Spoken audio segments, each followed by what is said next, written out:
position is grip. The mission persists like it's built out of bricks in the gym. Yo, yo, yo, yo, yo, what's up, guys? What's up, guys? What's up, guys? Motherfuckers, what's up, motherfuckers? What is up, baby?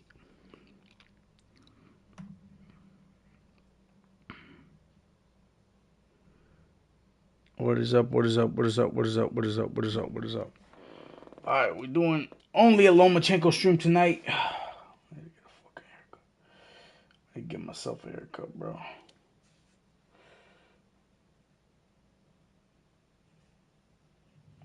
Fuck it. It is what it is. We swirly right now. We're doing only a Lomachenko stream tonight. Probably a little bit of a short one, but I'm kind of tired. Let's rock with some new gear, bro. We haven't used Loma's other gear in a hot minute. Rock the all black. I wish they had something with a like orange accent. That would have been clean looking. But the all black worked too. We haven't done Loma in a while. Where's my oh shit, did I lock the car? Hold up. I think I locked the car, bro. Mangus! What's up, brother? You have a good Loma. Yeah, I appreciate the love, bro. I appreciate it. Picked any venue in the world, but they chose I this try. one for a reason. What an atmosphere. Loma is one of my favorite fighters, man, and I try my best to flow with him correctly. So we're gonna try and emulate Loma as much as possible, out of respect for the man's career, for the man's retirement. In light of the news that he is retiring, we're gonna hit some Loma. One time. What up, brother? I think this is the first time I've seen your name in the stream. So what's up, bro? Welcome to the stream. Smash the subscribe button, join the iconic army, and smash the like button, man, so we can share the stream with the world. We're trying to grow. I'm gonna get back into content creation again, bro. I'm trying to get back into it consistent, switching up the flow, giving it a little more editing than I had before. So time to hit the gas. Time to grow the channel to where it needs to be. This is where we are right now, but we are slowly steadily getting to the tippity top, as this Dr. Disrespect would say. Silly Lomachenko. Loma. Alright, let's see, baby. I gotta stay away from the inside. Oh, he's a body jabber. Okay.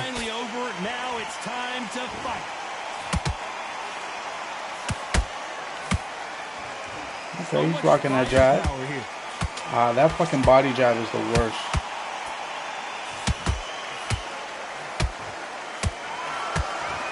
This is some of the best action I've seen in any round, anywhere this year.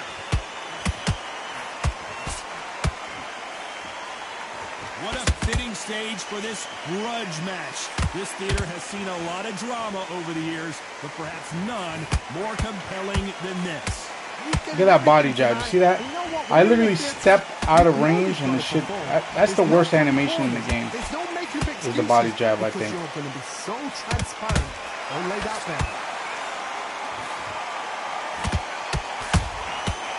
counter punch caught him clean. This fight a little bit closer than I think a lot of people thought. Skill for skill, tap for tap. Just like a match made in heaven. Woo-hoo-hoo-hoo. That was gonna kill that man. Pop. Every time they throw a shot, they get countered. Can't land the jab there. That right jab just misses.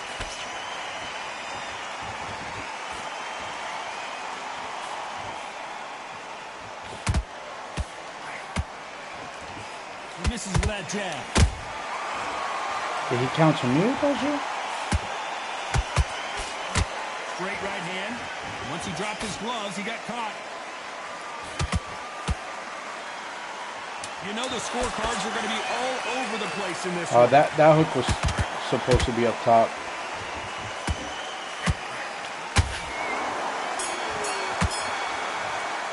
Alright, I'm going to start taunting this motherfucker slowly. Once we start getting into a rhythm, into a flow. But I want to make sure that I keep my stamina. That's my goal when I'm playing as Loma. I like to take the first 3 to 4 rounds. I mean, if this was a 12-round fight, I would take at least the first 5 rounds. Nice and slow. Get the pattern recognition going. But because we got 8 rounds, we could only do it with like 3 to 4. Strong round. Let's see if they can Max. finish the job. Todd, my motto is, if it's not broken, why change it? An excellent last round, everything works. Wait for the reaction. Until then, keep doing what you've just been doing because you've won that hands down.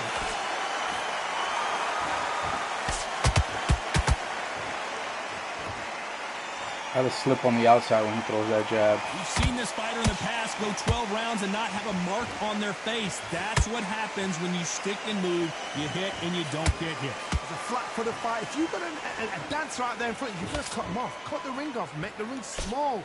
Put him on the back foot. Put Come on, him bro. under pressure. The jab doesn't quite connect.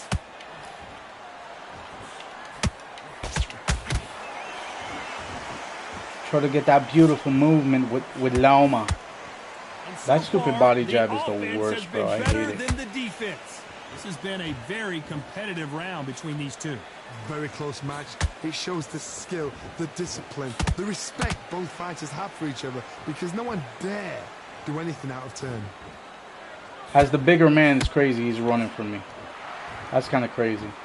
When you're fighting a swarmer and you know their goal is to bury their head right in your chest, the uppercut would probably come in handy.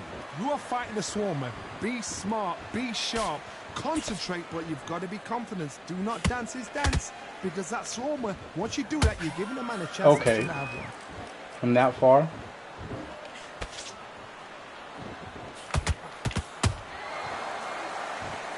I'm going to start working this body a little more. Very close round with 10 seconds to go.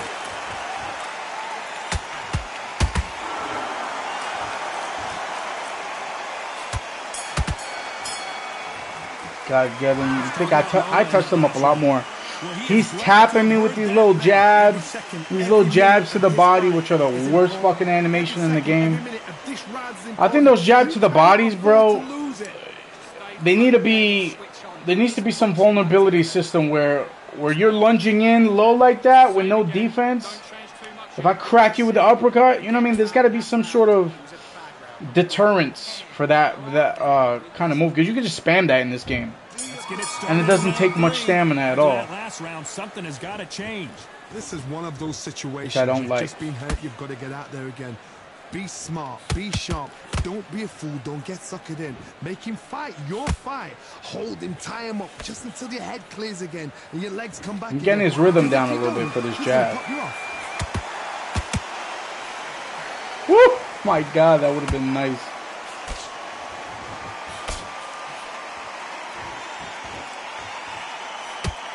See, that's all he does. Little body jab, bitch shit. Which one of these athletes is going to say, I can't take it anymore?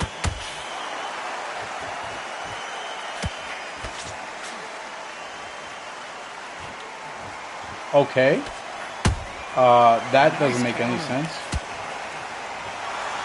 Bro, he's right there. Halfway through the round, I'm not sure who's winning it. Perfectly matched. Skill for skill. Tap for tap. Now this Bro, fight will say, you know what? I know Loma got not short just arms and all, but so I don't do gotta my respect man Loma both dirty of like them. that. More than happy. We're just gonna tap him with these uppercuts. Let him waste that stamina jabbing. Touch him with that. And once those hands go low, then we go up high. Then we go up high. Just misses with that jab.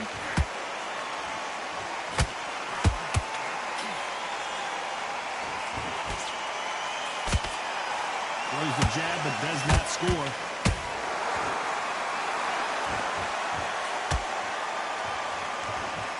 This round still up for grabs with just 10 seconds to go.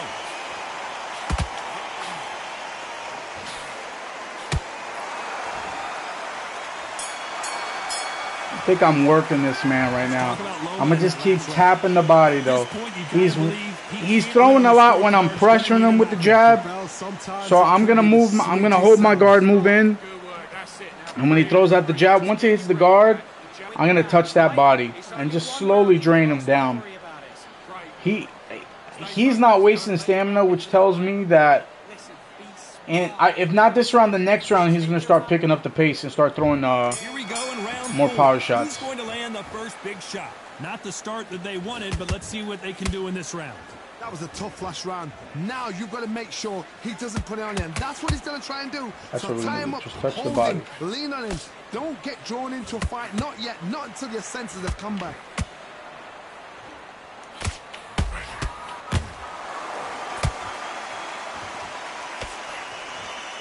Here we go with the lightweights. Get ready to see some blazing hand speed and fancy footwork. Now this is about desire. This is touch about that body up. This is about want.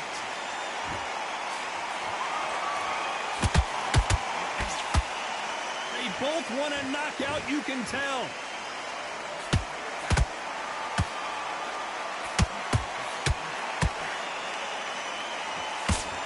Nice defense with that jab. So far, it seems like aggression has been the key. This fighter just not slowing down. Sometimes when you have a fight, the best way to beat a fight is not give them what they want. Because they want to get you there. They want you to stand there toe-to-toe with them and have a tail. That's what they do in the gym every single day of the week. What you've got to do is you've got to frustrate them as they set their shots.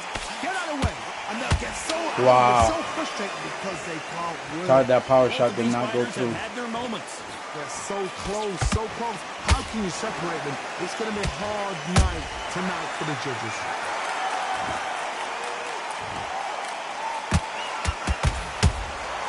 That counter shot lands. Right when you think the pace will slow down, it picks up. Despite what the judges' scorecards read, there are no losers in this one. Okay.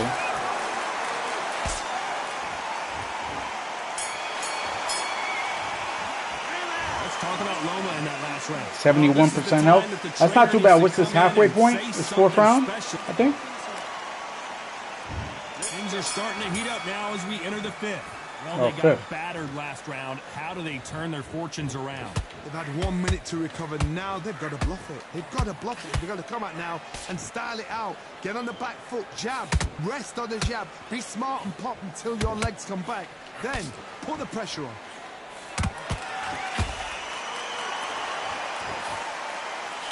Swing and a miss with the jab.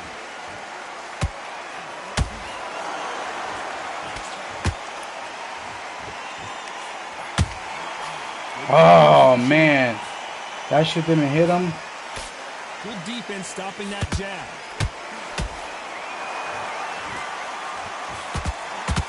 Well, you know, in this division, we're going to see a lot of combinations, a lot of counter punching. This is when you get in the ring feeling like you're King Kong because you know you've got a chin that is not going to get dented. Brother, how that fucking hook didn't hit? I can't believe we're only halfway through the round. Perfectly matched. Skill for skill, tap for tap. Now this fight will say, you know what, I'm just that notch above you, and so I've got to respect both of them more than happy.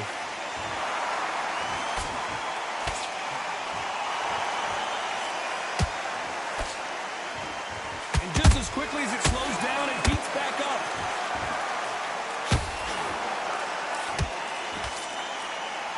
Good defense with that left jab.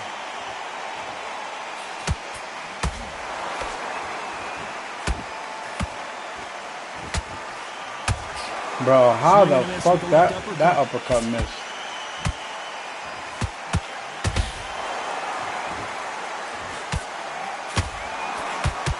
A very competitive round with 10 seconds left.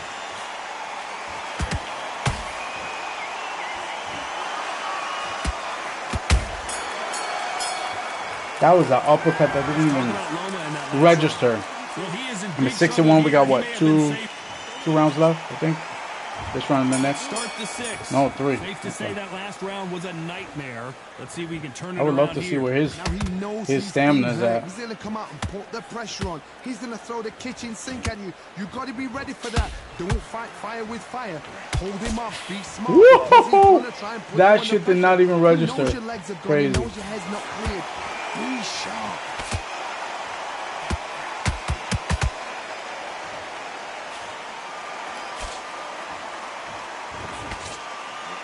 It's not always about who hits harder. In this division, ring IQ can go a long way. Midway through the fight, if you are tired, this can be the loneliest place in the world. If you cheated, come on, bitch. You're gonna find out. Okay. Neither one of them want this to go to the judges' scorecard. That was the cleanest counter, and they didn't even give it to me.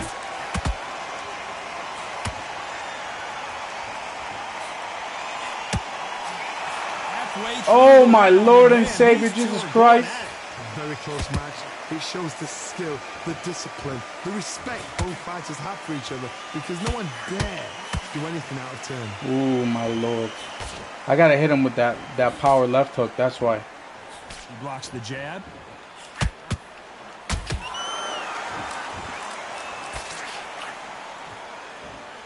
Okay. You know, with lightweights, these guys are going to be lightning quick. This could be really intimidating, Todd. If you know somebody's got the punch power, someone's got the speed, it can be intimidating. Just depends on how confident you are as a fighter.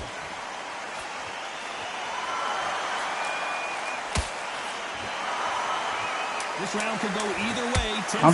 I'm from New York. What the fuck is the registration doing here? I feel like Sen tells me I'm going to be flat-footed before he is. Which is crazy.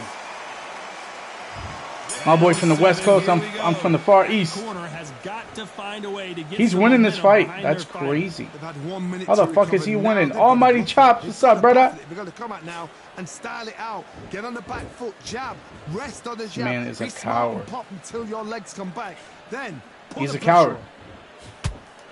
That's all he's doing, and they giving him the fight for that? That's wild. Not a lot of defense here at all. They don't open up, bro. Nobody opens up in this game. I hate it. That jab is more effective than the uppercut to the body that I've been hitting him with the whole game. Hold that, bitch. Come on, bitch. You hear people talk about a boxer's chin. Do they have a good chin? Do they have a glass jaw? Those are questions that are being answered here tonight. Don't get trigger happy, because all of a sudden you're going to be gassing yourself out trying to get that shot, and that's when it catches. Crazy, man. It's just running. Round, and I don't know who's got the Devin Haney? That's who I must be fighting, I think. Tap for tap. She's like a match made in heaven.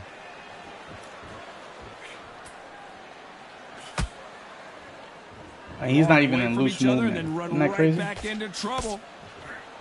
Isn't that crazy?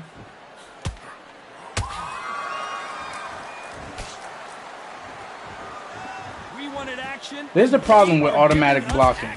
The game will do everything for you. So this man, no matter how beat up his face is right now, both men step back for just a moment. This is horrible. No registration on that body shot. Insanity. But if I do this gay ass jab going forward the whole time. 10 seconds to go.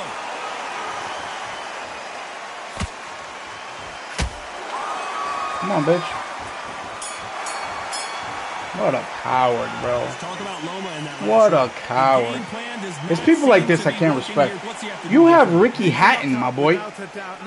Ricky Hatton. And this man is running backwards the whole fight. Hasn't thrown a single body shot besides the jab to the body. I don't know who I don't know why these people play like this, bro. Why even pick a boxer if you're not going to fight like the boxer? This is one of those situations. You've just been hurt. You've got to not even going to try to fight like the boxer. Be smart. Be sharp. Don't be a fool. He's just going to run. Make him fight. There's no cutting off the ring in this game. He's blocking low, by the way. I'm hitting to the head. No registration. Insanity. Gotta love this game, bro. Well, Gotta you know, love in this this game. division, you got to have speed and you got to have footwork, or you're going to be a cooked goose. Todd, look back in history. Sugar Ray Leonard against Roberto Duran. The first fight, Sugar Ray Leonard tried to fight, stand there toe-to-toe with him. The second fight, These motherfuckers that I would message. Aggressive. He's nasty. Fighting like a He'll little do everything bitch. to get the win. I've got to box him. I've got to frustrate him. I've got Nothing. to humiliate him and show him. He won't how even good a engage. boxer I am. That's the only way you beat an aggressive fighter. Show your boxing skills. Step out of the way. Don't fight fire with fire. Use brain over brawn. See, if I was a pussy, I'd throw in the towel right now. This shit look crazy, bro. If I was a pussy, I'd throw in the towel right now. So close. Yo, this is the most annoying shit. And he thinks he's nice. Tonight for the judges. And all he's been throwing the whole fight These two lightweights are is showing jab you to the why body. they are the That's it. best of the best. Look at this shit. Horrible.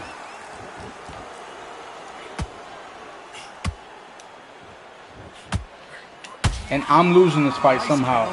Even though I'm pushing the pace and doing everything that I can to actually fight. Unlike this motherfucker. It appears that the moment of trouble has passed, at least for now. Come. Defense. Very close round with 10 seconds to go.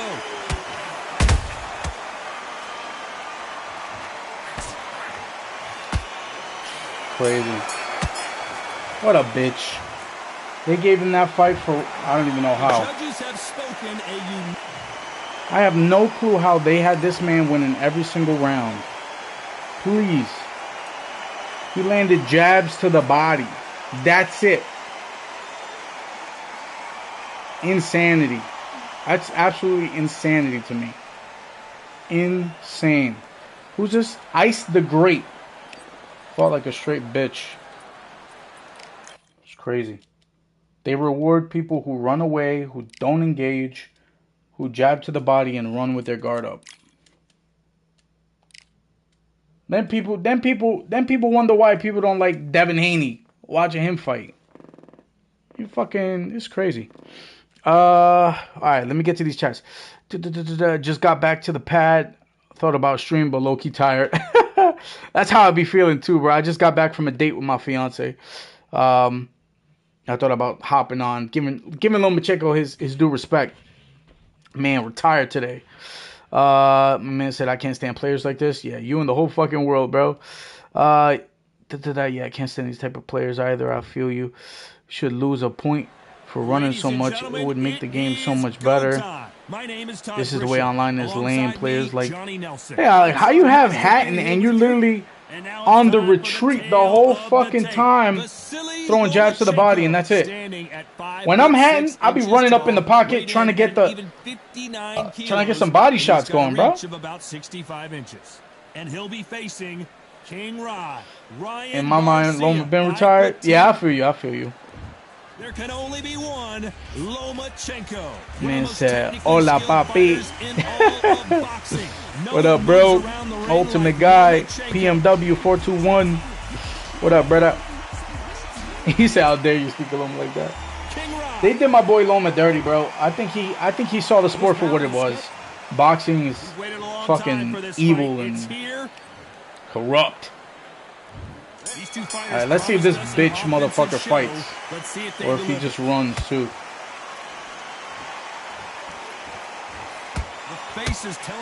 There you fucking go, motherfucker. That's what I want. That's what I want. I don't think it's going to be a boxing match. This is going to be a fight. Crowd here cannot wait. They've been buzzing all day long, and finally we're about to get it on. My man said go ball. Nah, why go ball, bro? I got hair on my head. I ain't going ball. Crazy. Oh, he's gonna start using power. Damn, nigga. What the fuck? I'll hit you with some shit too. See that lean back shit? It's crazy, bro. He's right there. How the fuck my nigga, my boxer didn't hit him? Now this fight will say, you know what, I'm just that notch above you. tougher, so I got to respect both of them more than that power punch spam is crazy. That's why I wish there was manual blocking in this game. I wish. What are you doing, bro? Why I always gotta chase a motherfucker down? Why nobody ever meets me in the middle? Nice counter shot. I blocked that right hook. Bro, he is cooking with those hooks. To expect high-level footwork and hand speed, and that's what we're getting here this afternoon. This round's still up for grabs with just 10 seconds to go. What was that? Did I see that? I don't even know what that was. Fucking stupid feints aren't gonna work on me. Feints don't work. You can only block high and low, and the game does it for you. How you gonna feint a shot? What do we expect to see here in round 2? To look like Johnny Sins. I'm good, bro. Was a nightmare. Let's see if we can turn it around here. They've had 1 minute to recover. Now manual blocking is when you individually block a side. You don't just hold the right trigger and it does it for you. I could choose to block a specific side. Put the pressure on. I broke my thumb ass phone, can't hit. Oh, that sucks. If you like defense, you're going to love this fighter. Excellent defense. They stay on the outside. They use their jab efficiently, and they don't take damage. Outside fights create so much unpredictable movement. Move left to right, box forward, box backwards. You don't know if they're going to attack or defend. Leaning back should not give you that fucking, that much shit. And he scores with the counter. So much for boxing. This is a fist fight. I guarantee he doesn't run out of stamina. Yeah, he could get next, bro. I don't like fighting these online players anyway. You gotta like what you're seeing as we reach the halfway point of this round. I gotta do more streams, like fighting viewers and shit. That's when I have the most fun. Look at this motherfucker, bro. Bro, I'm right in front of him. How the fuck? Like to see more jabs. That's crazy. Nice counter punch right up the middle. Pride Month. Nah, fuck that. They blocked the left there. Come on, bro. Someone's will cave, but which fighter will it be? Bro, how are you not getting hit? Punch and just got countered.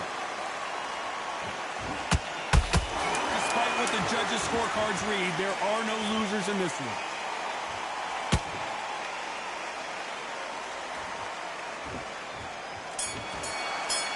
That was nice. Let's talk about Loma in that last round. What would you tell this guy? Man, the Chops is an instigator. Oh, it's alright, bro. There's the bell to start round 3. So not the best round, but let's see if they can turn it around here. Oh my god, I'm hitting him with a fuck. I'm in active combo right now. And that one shot just does everything that it needs to do, huh? Not yet, not until your senses have come back. Why you do Loma like that? You telling me Loma, one of the most elite boxers, throws a fucking a hook to the body like that? At that speed? Crazy. He gave this man a counter. After he just got hit in the body. That's crazy. Is this another motherfucker, bro?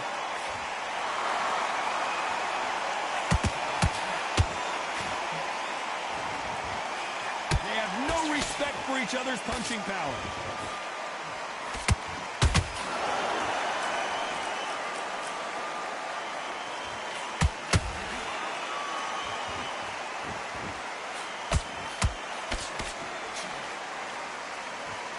They figure out the combination to this safe. Very close match. It shows the skill, the discipline, the respect both fighters have for each other, because no one dare do anything out of turn.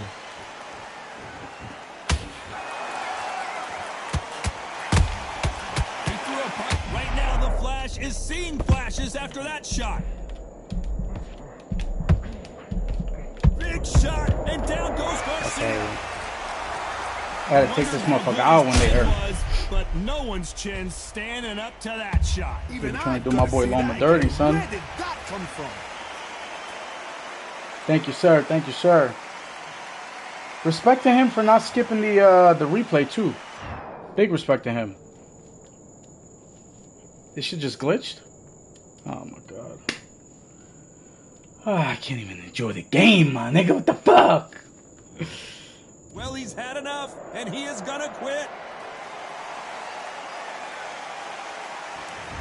I don't even know if these are legit quits anymore. That's annoying. I have no clue if he threw in the towel legitimately or if the game did him dirty. I am not sure. Not sure at all. I'll probably do like a viewer fight subs stream. This maybe Sunday night. Sunday night. Today I want this to be a tribute to the great high-tech Lomachenko.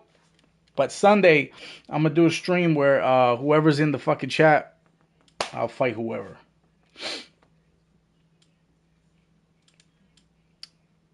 Just keep your eyes open, bro. I got my Dmitry Bivol, how to fight like Dmitry Bivol video coming out very soon. So if you're not already subscribed to the channel, smash the subscribe button, man. And check out the other content on the channel. I just put out a video about manual blocking and 5 reasons why we need it. So go check that out. If you feel like I missed a reason, maybe I didn't mention something, let me know in the comments down below as well. So we can share the information. Hopefully, motherfuckers at SCI get it through their goddamn noggins to give us manual blocking. We are live at the CompuBox Academy. The time is now. Who we fighting? Get set for what should be Linares. Okay, good. I'm Todd Grisham, and watching this live with me. Let's see if we can take him out the same with the body shot. It's time for our tale of the tape. And introducing first, I'm about to switch up that kit too. 60.8 kilos. You want to fight in real life? We can do that, bro. Tall, with a reach of 175. You on the East Coast? The Matrix, Vasily Lomachenko. He's 5'6" tall, weighing in at an even 130 pounds. Went to a Mexican restaurant, bro. God damn, that food was good. I had a fucking. This is well I had I'm so the hell I had. forward to this, Terror. These two are Bite ranchero is what it was called, with rice and refried beans, and it had a fucking little. It was like one of those. What do you call it? You know how you get those scooping chips? But it was like this this big, fucking big as fuck with refried beans in there. And my girl got pretty much the same thing. She got seared steak with rice, fries, plantains. Oh, that shit was banging, bro. A renowned 3-division champion of the world. Man said, I don't want to die, someone says. What's your favorite food, bro? What is your favorite food of all time? If you were on death row, bro, and they take, you got one meal, bro. You got one meal to eat. What's the one that you pick?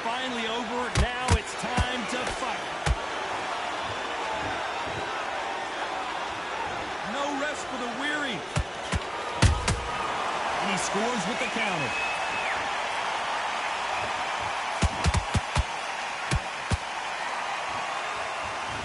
The courage on display here is incredible.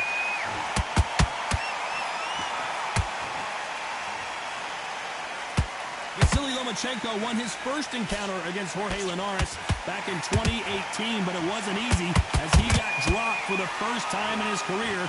But to his credit, got up, beat Linares in the 10th. It's the first time in Lomachenko's steak, eggs, and rice. he'd been knocked to the all in one meal? Steak, steak, eggs, rice, and ice cream? He don't want to be touching canvas as a professional fighter, but he did some now. He's thinking, whoa, I got to turn that round, get the look back, but still came back and dominated Linares.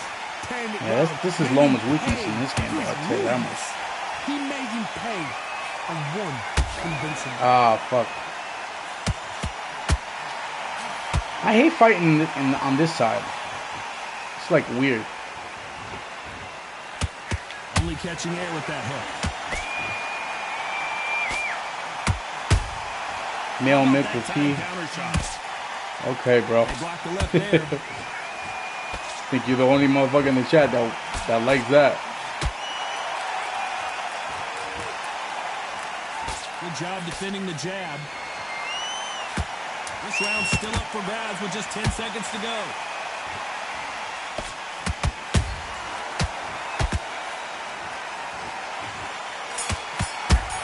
Woo. Let's talk about Linares in that last round. He is my man said tacos. Yeah, I love tacos, bro. The steak, egg, and rice is good. And the ice cream for dessert, is that what you mean? Or just all on one plate? Oh, that's the craziest shit I've ever seen in this sentence. I'm assuming ice cream after. Let's see if we can turn it around. David's hot chicken. You know what's crazy? I have yet to have Dave's, and I've been wanting it for so long. I think they just opened like 2 locations near me too, which is great. Dessert, okay, copy. Yeah, ice cream. How did he hit me with that body shot from that far? Really good buzz in the air tonight. This crowd waiting for something special. Here we go. The fucking stupid jab to the body. It can tell you so much about a fighter. And then look in the opposite corner. You've got one fighter that is in heaven. What is up with the registration right now?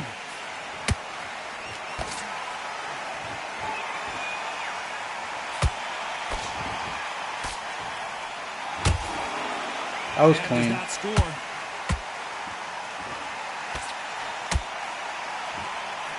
Good back and forth between these two fighters. Very close match. It shows the skill, the discipline, the respect both fighters have for each other, because no one dare do anything out of turn.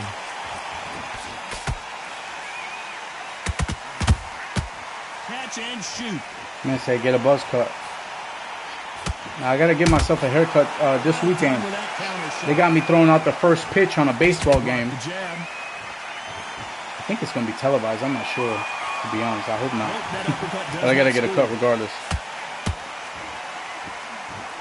Can't be looking. I can't be looking. This is why I don't like fucking automatic blocking, bro. It just does everything for you.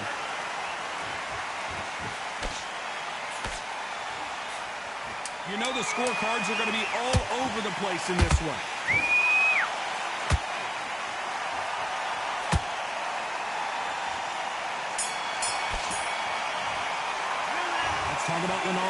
That's probably what I was thinking too.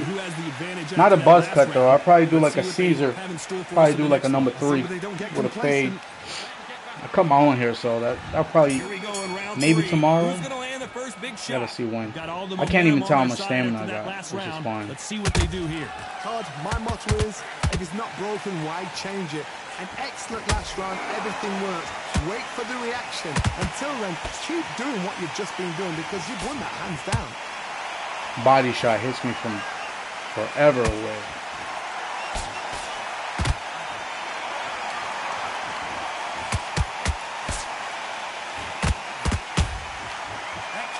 Body shot didn't even register. Hook misses.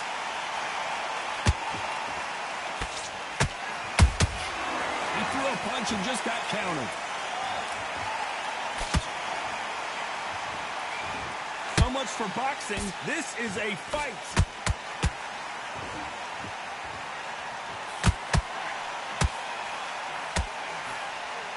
Hey, what's up with the registration right now, bro?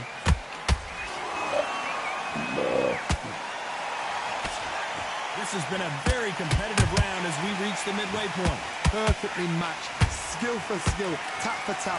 Now this fight will say, you know what, I'm just that notch above you, and so I've got to respect both of them more than happy.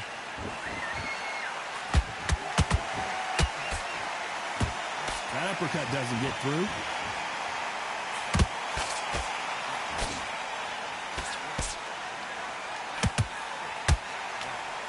Just misses with that left uppercut. I'm so out of range, and he's still landing body shots on me. Very close round with 10 seconds to go.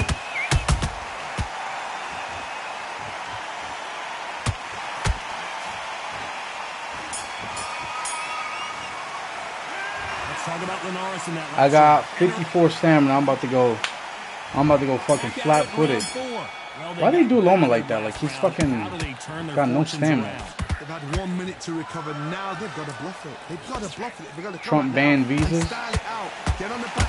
Whoa, Johnny. Jorge Linares, big shot, and down goes. Let's watch this combo. El Nino de Oro. Let's see if they give it to me. No, they won't. They Is won't. a massive knockdown. Let's take another look. I've got to see that again. Trump banned some visas. What kind of visas he's banning, bro? I'm hearing he going crazy out there. Elon Musk looks like he turning his back on Trump. I don't know what's going on. I don't really pay attention to him anymore. They're on their feet, but is this the beginning of the end? Hard, he's up. I'll be surprised if he makes it back to the corner. And if he does, will he get back up on the stool again? Look how far I am. I'm still getting hit with that shit.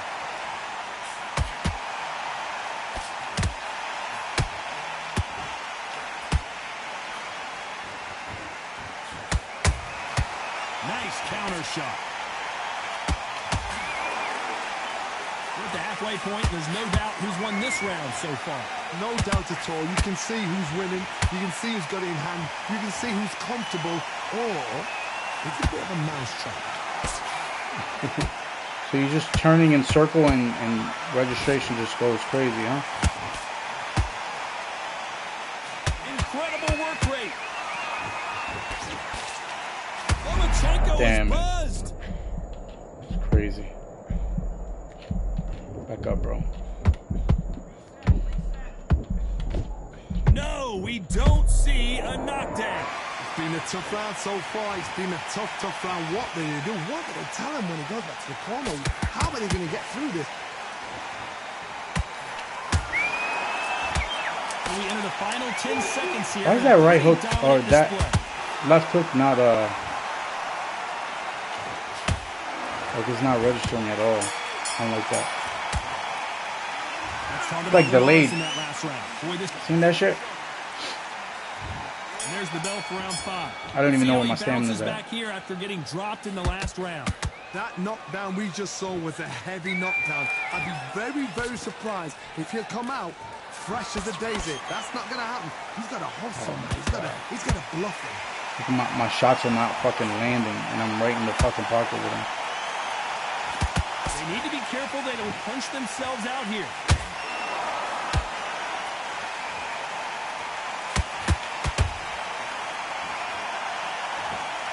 Well, you know, in this division, we're going to see a lot of combinations, a lot of counter punching.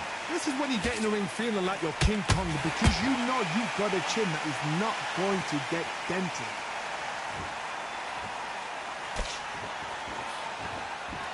Where did that jab aim? What's going on? Oh yeah, this is over for me, bro. Nice counter shot. Pretty close fight here in this round. Skill for skill, tap for tap. Just like a match made in heaven. It's like a game of joust. They both got their That hook swords. didn't even go through. They're slinging it. Missing with the hook.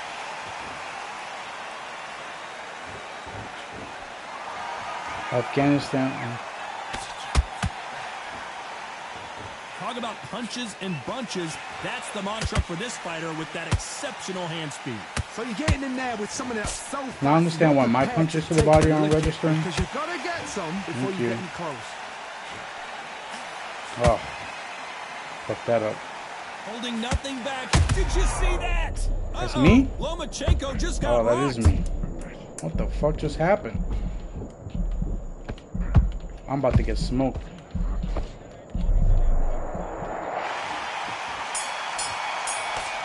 I'm about to get smoked. I can't see shit with my big ass fucking head in the way. Here we go in the 6th round. And this man still's got all the stamina. All I've been doing is working the body the whole fucking My fight. motto is, What the hell if is it's happening? not broken, why change it? I don't understand An this game excellent last sometimes. round, everything works. Wait for the reaction. Until then, keep doing what you've just been doing because you've won that hands down.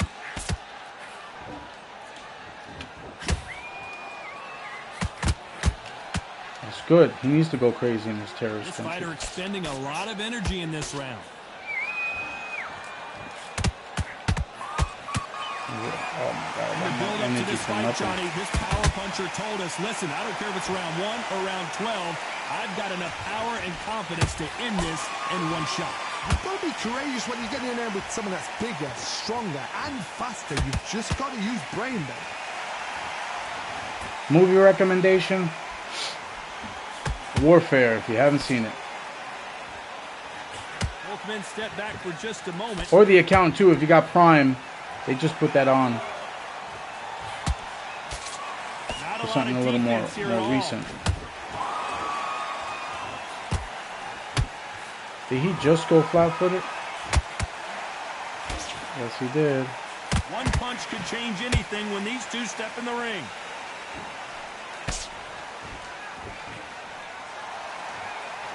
In this division, both fighters will constantly be on their toes trying to punch and counterpunch. Work the body, frustrate them, take the mind off the chin, take the mind off protecting everything around her.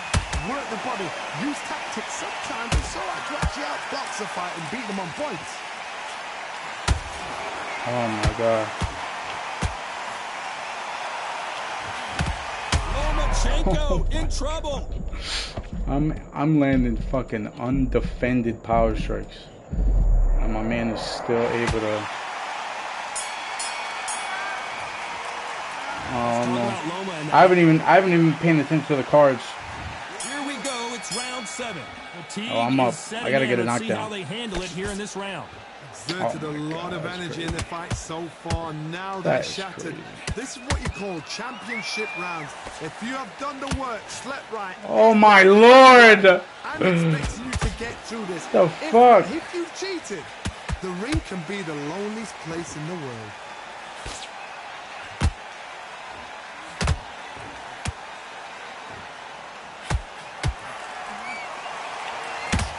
How the fuck is this motherfucker hitting me with shit that just doesn't make sense? Not a lot of punch output. Thought there might be more action here.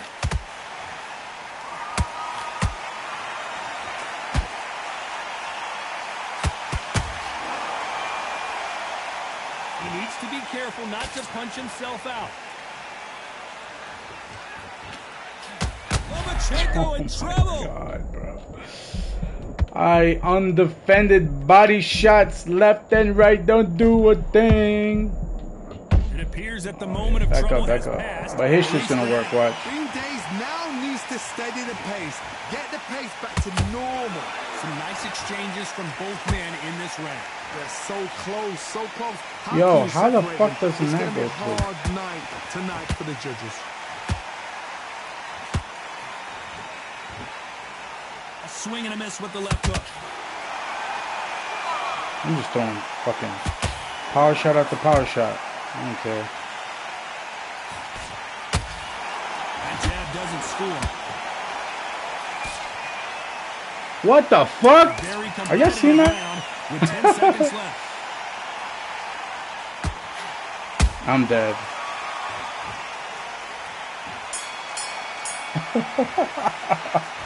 Yo. In that last round. That shit sound like this. Right through his chin. Start round 8. How much is left in I don't their know. tank I don't after know. the last round? An amazing pace and tempo set in the last round. Can you keep this up?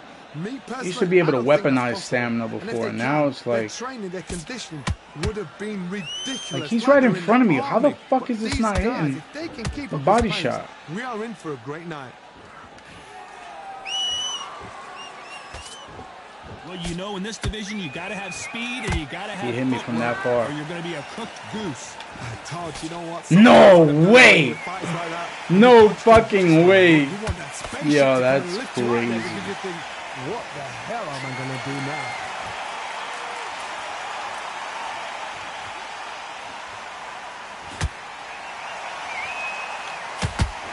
That left hook doesn't find its target. Oh no! That's supposed to be a fucking headshot, bro. Those counter punches have to hurt. I'm spamming power. I don't care. Yeah! I'm spamming that shit. See that again in slow motion. Shot from Fuck the it, bro. They say. 1, 2, 3, 4. Like, how many times I gotta hit this motherfucker with an undefended power shot, bro? Anki trying to pick you. He said, I'm not a photographer, but I could definitely picture us together unless you blink. Oh my God, yo. Got to waste time. Step behind the referee. When he comes close, tie him up. The referee's then got to paw you. Walk around the ring. You've just got to make the most of it, because if you let him jump back on you again, he's going to get momentum and pull you down again. And that's what's a lot happening of points here? to lose in the round. 10 seconds to go. What a bitch. What a bitch. What a bitch. What a bitch. Oh my God, what a bitch. He dashboarded. Wowzers, bro. You couldn't just give me the win, bro? Yo, that's despicable. What a piece of trash he is. Fucking pussy of a thing. How the fuck do you deal with that? What a pussy. What the fuck? Man, really just hit the dashboard button. He probably yanked the Ethernet out of his PlayStation. What a bitch, bro. A true warrior sacrifices himself to not let your enemy win. No, he's not a fucking warrior. He's a big, fat pussy. It's time for the talking to stop and the... You want a show recommendation, bro? I'll give you a show recommendation. Go watch Shogun. Go watch Shogun on FX. So much hype 10 out of 10, bro. 10 out of 10. Why I keep getting the fucking blue corner, bro? I don't like this corner. I can't see my stamina. Throws the jab, but does not score.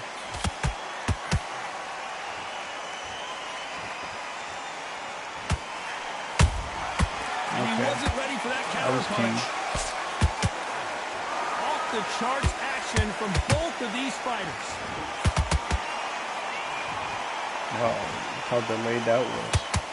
What a pleasure it is to be here in this environment. What a venue for this. Why don't I get the counter for that? That are born for this. That are made for the big crowd. And looking at corner right there. That's crazy. That is that fighter right there. They have elevated. God, I fucking hate this jab to the body. It's the corniest shit ever. It's like people who do that shit, bro, I don't respect it. That's a fucking strike I do not use. Beautiful counter punch. He leaned back his head even though I went to the body. That makes sense. Good fight so far. Both of these fighters have had But I'm not. Oh no. Skill for skill, tap for tap. I don't track my calories, bro. I tell you this shit. I eat like 1.5 meals a day. That's how I track them. But today I went out to dinner and I had a good time, so Just incredible. I wasn't worried about losing weight today.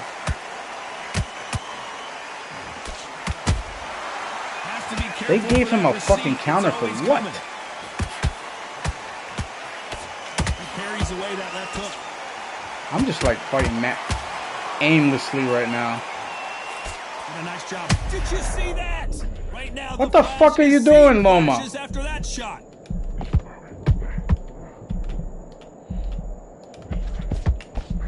Very close round with 10 seconds to go. Are you fucking kidding me?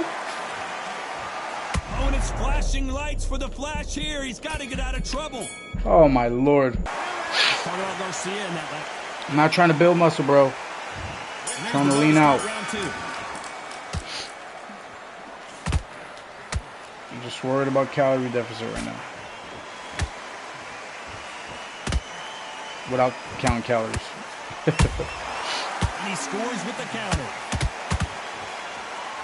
Neither one of them want this to go to the judges' scorecard. Brother, what the fuck, bro? Come on. What a bitch. And it appears they weathered the storm. How? I'm not sure. It's been a tough round, so... Hold on a second, Johnny. Did you see that? Lomachenko is buzzed.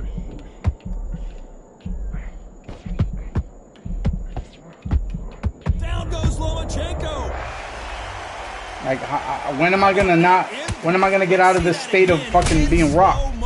That's lights The out fuck? right there. 1,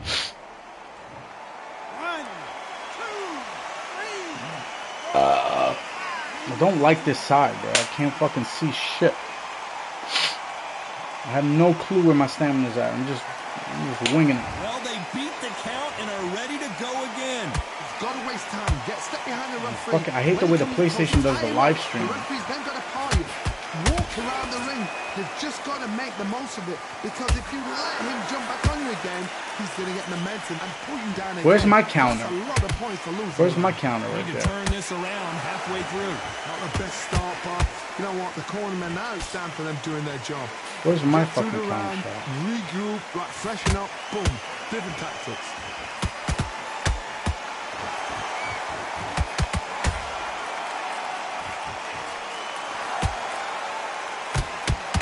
Final 10 seconds here, and I think Bro, he this knows nigga who Ryan this is. Garcia is fucking fugazi in this game, bro. Look at that! Nigga ran into a power left. Oh my god. Let's talk about Loma in that lap. This nigga just out here throwing power shots, power shots, power Get it shots. Bro. started in round 3. You get in the pocket. Eyes look pretty clear here, crazy. Johnny. How do you think he's going to do after being knocked down in the last round? Trying to fucking get something on him, but this game, That round. You know this round coming up? He's getting game won't get. everything. Come on, you're not gonna register that body shot, bro. Because I know he's let him go. So this, you watch what's going to happen. If he doesn't, I'll be very, very surprised. Why they disrespect my nigga Lomachenko like this in this game? He got out of the way of that right hook. I can't even touch him, and I'm right in his face. Oh my lord! Lomachenko in trouble. This nigga's beating the shit out of me. Jesus Christ! He knew his chin would get I can't even tested in touch this him, fight, and I'm he literally, failed him I'm right miserably. here, bro. I can fucking hug this motherfucker. I can't even touch him. Oh, shots. I wish they would put me on the fucking left side, bro, so I can see what the fuck I'm working with. Not eating my loose fat, but without muscles, just gonna be nasty. Bro, I already told you I lost 100 pounds when I had no loose skin. I know how to do this. Getting back to the corner, freshen up, get new instructions given to you, and they've got to G you up. They've got to tell you what you're doing wrong and what you're doing right. Need to pick things up here in the second half of the round. It's that forever hope. Remember the fight at Evander Holyfield? He could be behind on points until the last 10 seconds, but he's fighting. He's gonna put it Once I back. see somebody do That's the a kind of body hope we need to jab, I see. know they're gay.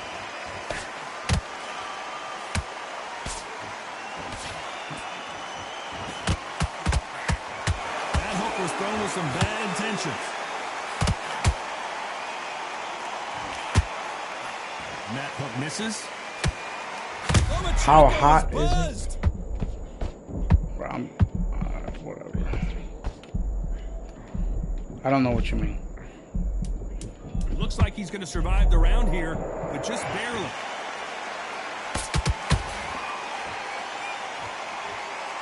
Bro, it was like 90 something today, bro. 90 something. Look how far I am. How the fuck he hit me with that? When he stepped back. That shouldn't even make sense.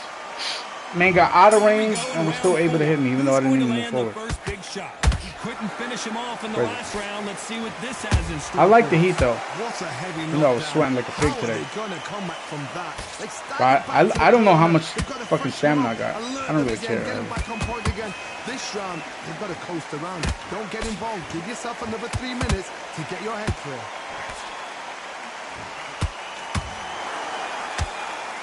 Like jabs to the body, bro. Such a bitch.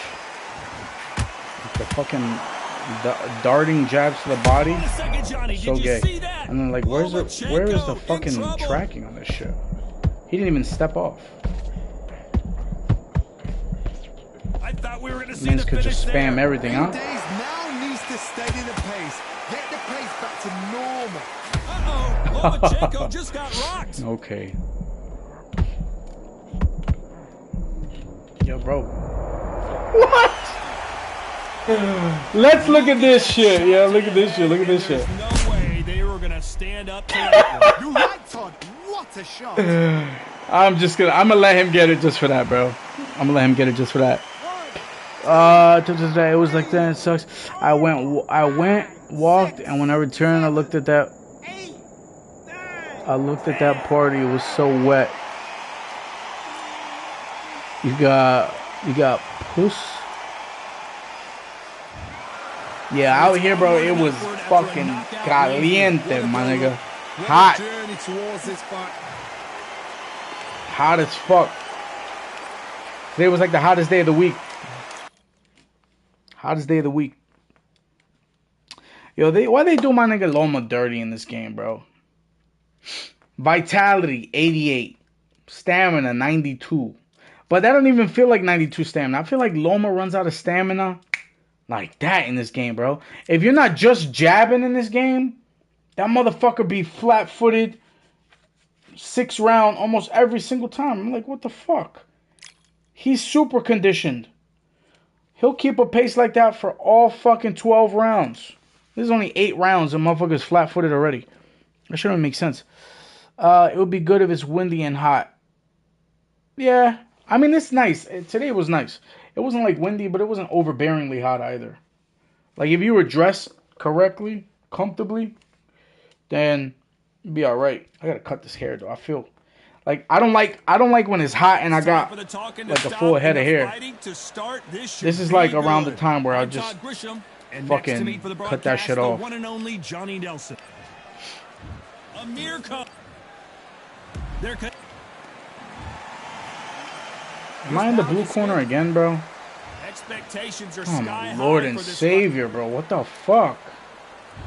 And we're off and running between these two really accomplished fighters. Let's see how they come out.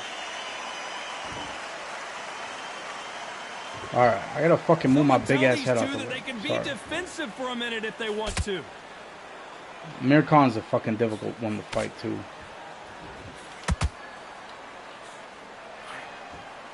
Someone's will cave, but which fighter will it be? Oh, here we go with the body jabbing. You just gotta be a bitch to do that, bro. Just misses.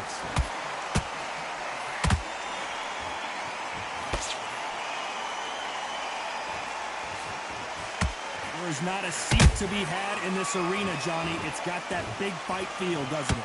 Can you imagine? Can I ask why, as the smaller man, everyone is backing up on me today and no one is fucking moving? Except for the last motherfucker, but that motherfucker was on crack. It can be terrorizing if you haven't got your wits about it. Big shots from both these fighters. Got to be careful, though. Very close match. It shows the skill, the discipline, the respect both fighters have for each other, because no one dare do anything out of turn. Punch, counter punch. I'm out of stamina, bro. The stamina is off the charts. Oh my Lord.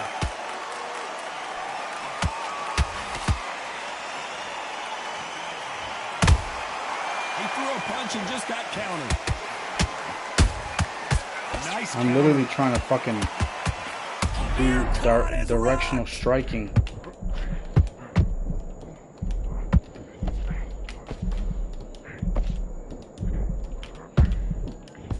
This round's still up for grabs with just 10 seconds to go.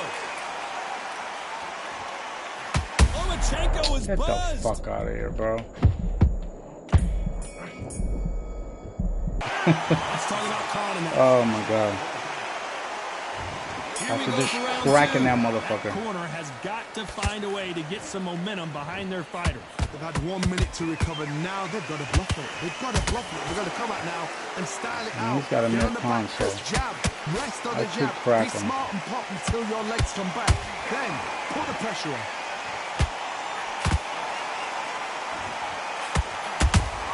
Those counter punches have to hurt. Have I got PTSD? No. From what? Nice idea with the hook, but that's blocked. What the fuck this motherfucker fighting like this for?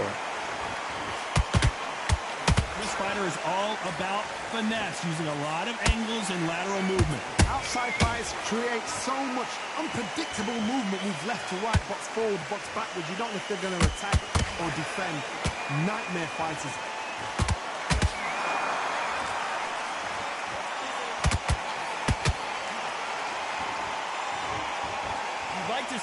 What happened to the thief, bro? I don't know.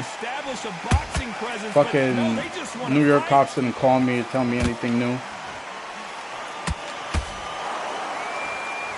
Look at my stamina already, bro. This is only round 2. Oh my God, that shit just slid off his face. You saw that? Wow, bro. Nah, I'm not in New York, bro. And just as quickly as it slows down, it heats back up.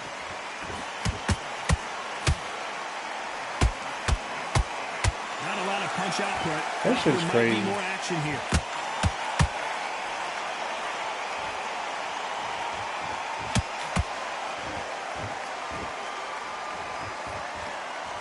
Despite what the judges still hit me. There are no losers. That is insanity.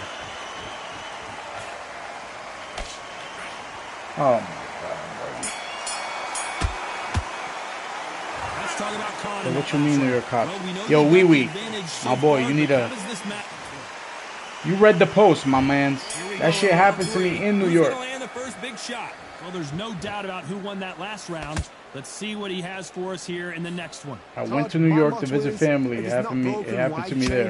An excellent last round. Everything works. Wait for the reaction. Until then, keep doing what you've just been doing because you've won that hands down. So I don't know what's going on.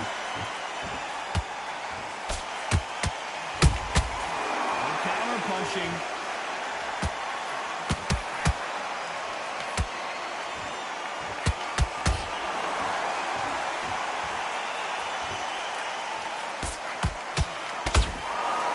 Block that right hook. Yes, I do story time. That look like kindergarten class to you, bro? What do you mean story time? Yeah. I don't even know each other. You do a story time, bro. You motivational speech. Give me a motivational story, bro. And I'll rate it for you. Oh boy, Amir Khan, and down he goes. I'll rate your story out of 10 on how motivational it is for me to lose weight. Tell me a motivational story so I can lose weight. Not motivational, but real shit. All right, you want to talk about real shit? Be mindful of your inner circle, bro. Be very mindful of your inner circle. Your inner circle is the quickest to stab you in the back.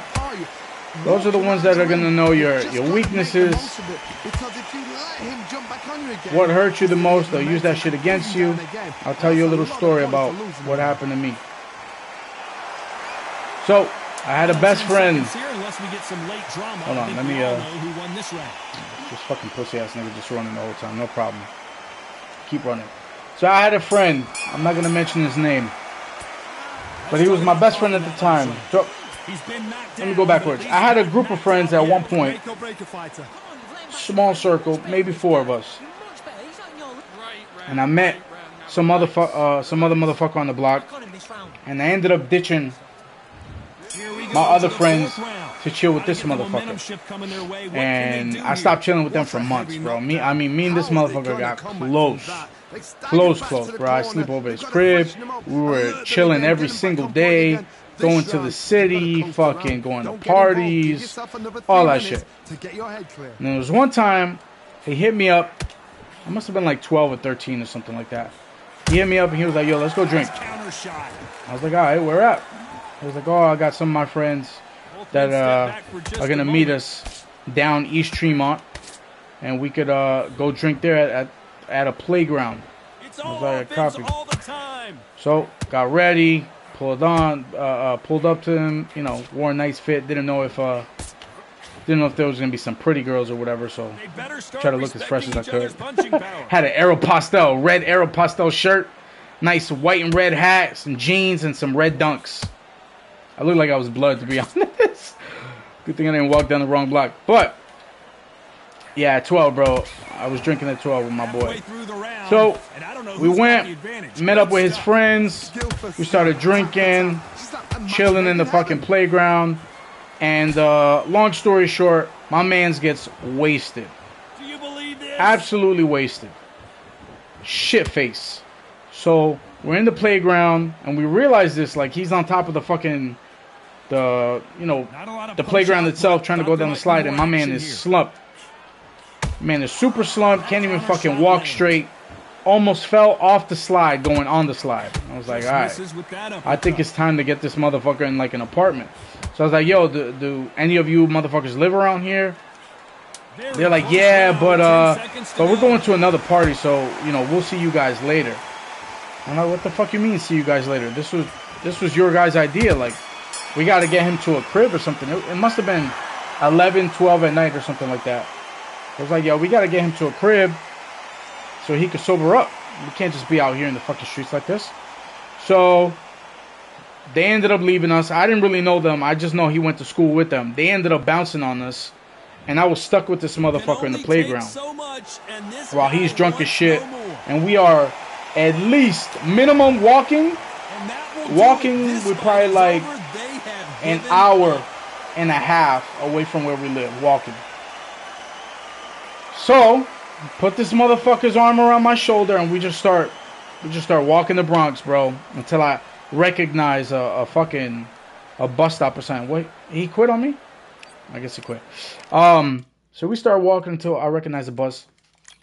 And where I lived in the Bronx, there's a spot called Parkchester where the 36 and the 39 come. So I see the the fucking bus stop little booth on the outside. Boom, I put him on the fucking seats. And he starts throwing up when I put him down on the seats. So he's leaning over, and this is like where the fucking bulletin board is at or whatever, where they put the ads and shit. And as I go to pick him up, I hear the bus behind me. So I look through the reflection of the bulletin board, and I see, you know, it looked like 36, which is the bus that we needed to take to go back home, the 36. So I fucking put him on my shoulder. We jump in the goddamn bus, and I'm like, yo, bro, I don't have any money. I'm fucking 12 years old. I don't have a job or anything like that. I don't have any money. I don't have a Metro card or anything like that. Can you please let us in the bus? My friend is drunk. He's really sick. He was like, all right, just, you know, sit down or whatever. So then we do our thing. We're sitting on the bus. Maybe fucking 3 minutes goes by, bro, and he throws up all over the bus. Everywhere. Like, we were sitting in the first couple seats. The amount of throw up, bro, if we were like on the third seat, covered from the third seat all the way to the fucking stairs of the entrance of the bus. He threw up all over the floor, bro. This shit looked disgusting. Bus driver kicks us out. What the fuck is happening here? What the hell is going on? Guess his demon, his spirit. Ah, shit, I gotta get a new light. Hold up. 1 second. 1 second. I gotta put another light on. That's crazy. I've got a ghost in here. Not wanting me to tell my story. Pussy ass ghost. So, we in the bus. Man threw up. Bus driver kicks us out. So, we gotta walk all the way back to the fucking bus stop. Because we got on the wrong fucking bus, by the way. The 39 instead of the 36. So, we're sitting at the bus stop. I get on the 36. Get on the 36. That shit finally comes. And we fucking go. We had to go to West Farms. West Farms is where we needed to stop so we could take the fucking, what bus was that? The 17 bus up East Tremont. So we stop at West Farms. I take his sidekick. At the time he had a sidekick. I think I had a BlackBerry, but I left that shit in the crib at the time. I took his sidekick. I put it in my pocket. We get off the bus, and there's, I kid you not, maybe 8, 9 black niggas. I'm 12 years old. These motherfuckers, and I'm speaking candidly, they were black. 8, 9 black niggas. They must have been 19, 20, 21 years old. Not my age at all, bro. So I get off the bus with this motherfucker around my shoulder. And they're like, yo, bro, you good? You good? And me being a fucking naive 12-year-old, yeah. I'm like, yo, my friend's sick. Like, he's super wasted. He threw up all over the place. Like, we need some help. They're like, yo, don't worry, little bro, I got you. So they all surrounded me.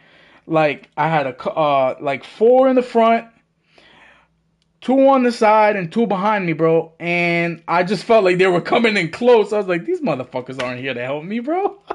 They all start reaching in our pockets. Now, I got him like this, so I'm holding on to my boy because he could barely stand up. And I feel just fucking hands in my pockets. They take his sidekick.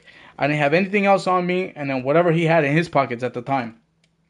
So, when they took his shit, I feel the sidekick get taken from me. So I'm like, yo. Like, I try to grab it back.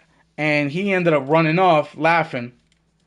And in the midst of that, I let go of my boy. He ended up like walking away. When I look to the right, they threw like it was like a giant ass garbage bag, bro. Like bigger than like a garbage, like a full, like a 20-gallon garbage bag. If you know what those look like. Like when you go to a party, them big ass garbage bags, that shit was full, bro, to the fucking tippity top, bro. And I looked to the right, bro, and some nigga just chucked that shit at my boy. While he was wasted, could barely walk. Boom, smacked that motherfucker. He fell. Then they all ran. I started crying. I was 12 years old. I started crying. I was like, yo. There was two Hispanic ladies there. I was like, can you please help me? They're like, what's going on, papi? What's going on? I was like, well, I don't know where I'm at. My friend is super drunk, and I just want to get home. They're like, oh, where you live at? I was like, I live over here near Hughes and Arthur Avenue. They're like, okay, we'll put you in a cab or something like that. I was like, I don't have money. I'm broke. I don't have money to pay for anything. So we ended up stopping. There was like a minivan on East Tremont that was driving by. Kind of saw the commotion and shit like that. Two niggas pulled up and they're like, yo, y'all good? I was like, nah, like, you know, my friend is drunk. I'm trying to get him home. We don't live too far from here. Maybe like 15 minutes up the road. Can you give us a ride? They're like, yeah, bro, jump in. So I put him in. We're sitting in the back of this minivan with two random ass strangers, bro.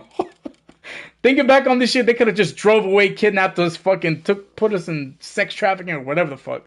So I'm sitting in the back of this shit, and I could hear my boy, he's starting to like gag.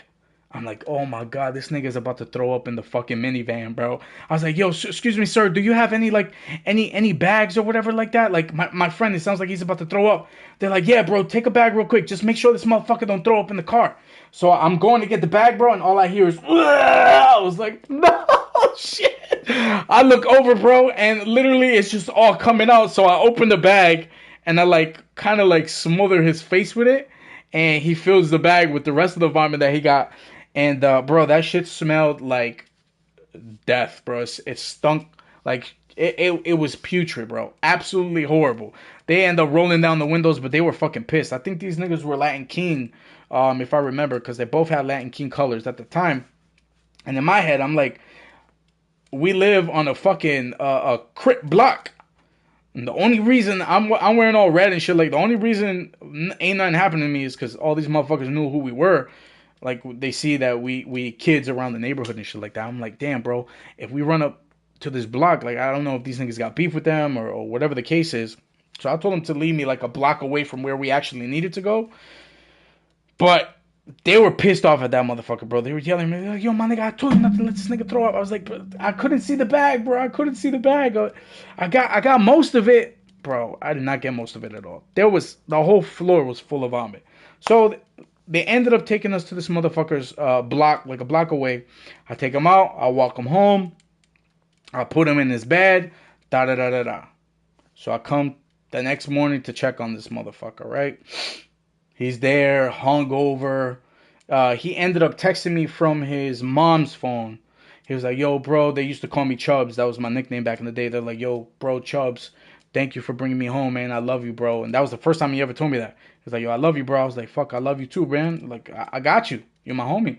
So I went, checked up on him. We chilled, da-da-da, made sure he was good. Then I bounced. Months later, me, this nigga's chilling, and we chilling with some other motherfucker. I can't remember his name. Some Dominican nigga. And I was one of those kids that if you double dared me to do something, bro, I would just do it. Like, all I needed to hear was double dare. That's it. I was in. It didn't matter what it was. Steal something from a store. You double dared me, I'm in there, nigga. I remember I tried to. My boy was like, yo, I dare you to steal a toy from that store. I was like, nah, bro, I don't want to steal that. He was like, bro, I double dare you to steal a Daredevil toy from that store. I was like, oh my god, this nigga double dare me. I can't deny it now. That's code, bro. Once you get double dared, you gotta do it. So I jump in the fucking store, nigga. There was a Chinese owner. He must have been like, I was 12, 13 at the time. He must have been 50 something, bro. I ran in there, my little fat ass. I took the Daredevil toy off the fucking counter and I try to book it as quickly as I can, bro. And when I'm running out the store, this is where the cashier is. Bro, this cashier motherfucker hopped over at like 50-something years old, hopped over the fucking thing, and I'm outside the store, bro. And I try to look back, bro, and I just feel somebody put me in a rear naked choke. Motherfucker put me in a rear naked choke and dragged me all the way back. And I'm on East Tremont, which is like a busy ass section in the BX. Yo, Riz G though, you can suck my dick, bro. Get the fuck out of here. I'm in the BX, and he's put me in a rear naked choke, strangled me all the way back to the fucking toy store, bro, and just sat me there yelling at me in fucking Chinese or Korean. I don't know what the fuck he was. He was Asian. And I was just crying, bro. And I remember there was a white guy. He was like taking pictures of me, I guess, to put on like the like, you know, when you steal from a store, they put your picture up there on the fucking wall or whatever as, oh, this is one of the thieves. He let me go, and I ran out of there crying like a little bitch. But nah, don't worry about it, bro. I'm about to get off anyway. My man asked for story time. I'm giving him story time. So back to the original story. I'm chilling with my mans and some third fucking bum-ass motherfucker. And we were heavy into graffiti at the time. And there was another nigga on the block that we kind of had beef with. I didn't really have beef with him. Nobody really fucked with him, but he used to hang out with all the Crip niggas, so they would suck his dick. And I hated motherfuckers like that. Like, people who would suck. Not literally, but I'm saying if you suck another nigga's dick just cause he chill with these niggas and he's the same age or he's a little older than us, but he's chilling with all these grown men, and you respect him because of that, I had no respect for you. So he put up graffiti on my apartment wall. Like, I lived in an apartment, and on the outside there was like there's a mechanic shop, and he wrote Prez. That was his shit at the time, Prez. And my shit at the time was Pax, P-A-C-K-S. So I saw that, and I hit him up on AIM. I was like, yo, this motherfucker really just put up fucking graffiti on my wall yesterday. He was like, yo, bro, you should go buff that shit. He didn't have to double dare me to do this shit, bro. I was like, all right, we out. Tomorrow when I wake up, I'm going to meet you in the morning. We're going to go to the hardware store, and at night, I'm going to buff the shit out of his graffiti. So we go. He wrote that shit in gold. So I go get a gold spray can, go to the shop, buy like 2 of them bitches, and then that night I go and I use his P and I put an ACKS over his REZ. So I wrote Pax over his Prez. I thought it was all good at that point. So I go to sleep. Next day comes, we chilling, and my man says, yo, bro, these niggas are looking for you. I'm like, who the fuck is looking for me? He's like, yo, Prez. And he got like 5-6 Crip niggas looking for you. I was like, well, I'm here. Like, what the fuck? He's like, nah, they're gonna jump you. Like, he don't got young Crip niggas. He got grown men looking for you. So, and I'm fucking 13 at the time, bro. I'm like, all right, then I'm gonna just sleep over and I'm gonna leave in the morning. They're not gonna just bust in here and fucking whoop my ass. This was the day that I noticed that this friendship was cooked. The whole fucking day, bro. He was like, yeah, you can sleep over, no problem. And we chilling in his house, but he was acting sus as fuck. Sus as fuck. We're playing video games, we're doing graffiti on his wall, And then I remember he kept getting hit up on AIM. And I'm like, yo, who's lighting up your phone like that? He's like, oh, nah, that's just this bitch. Some girl he used to fuck with named Sky.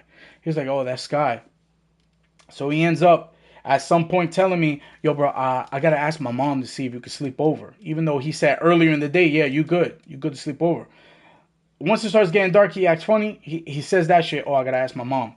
So he goes to the door of his bedroom. He opens it up. And then he kind of like peeks out his head. And I can hear him like verbally muttering like he's having a conversation with somebody. Excuse me.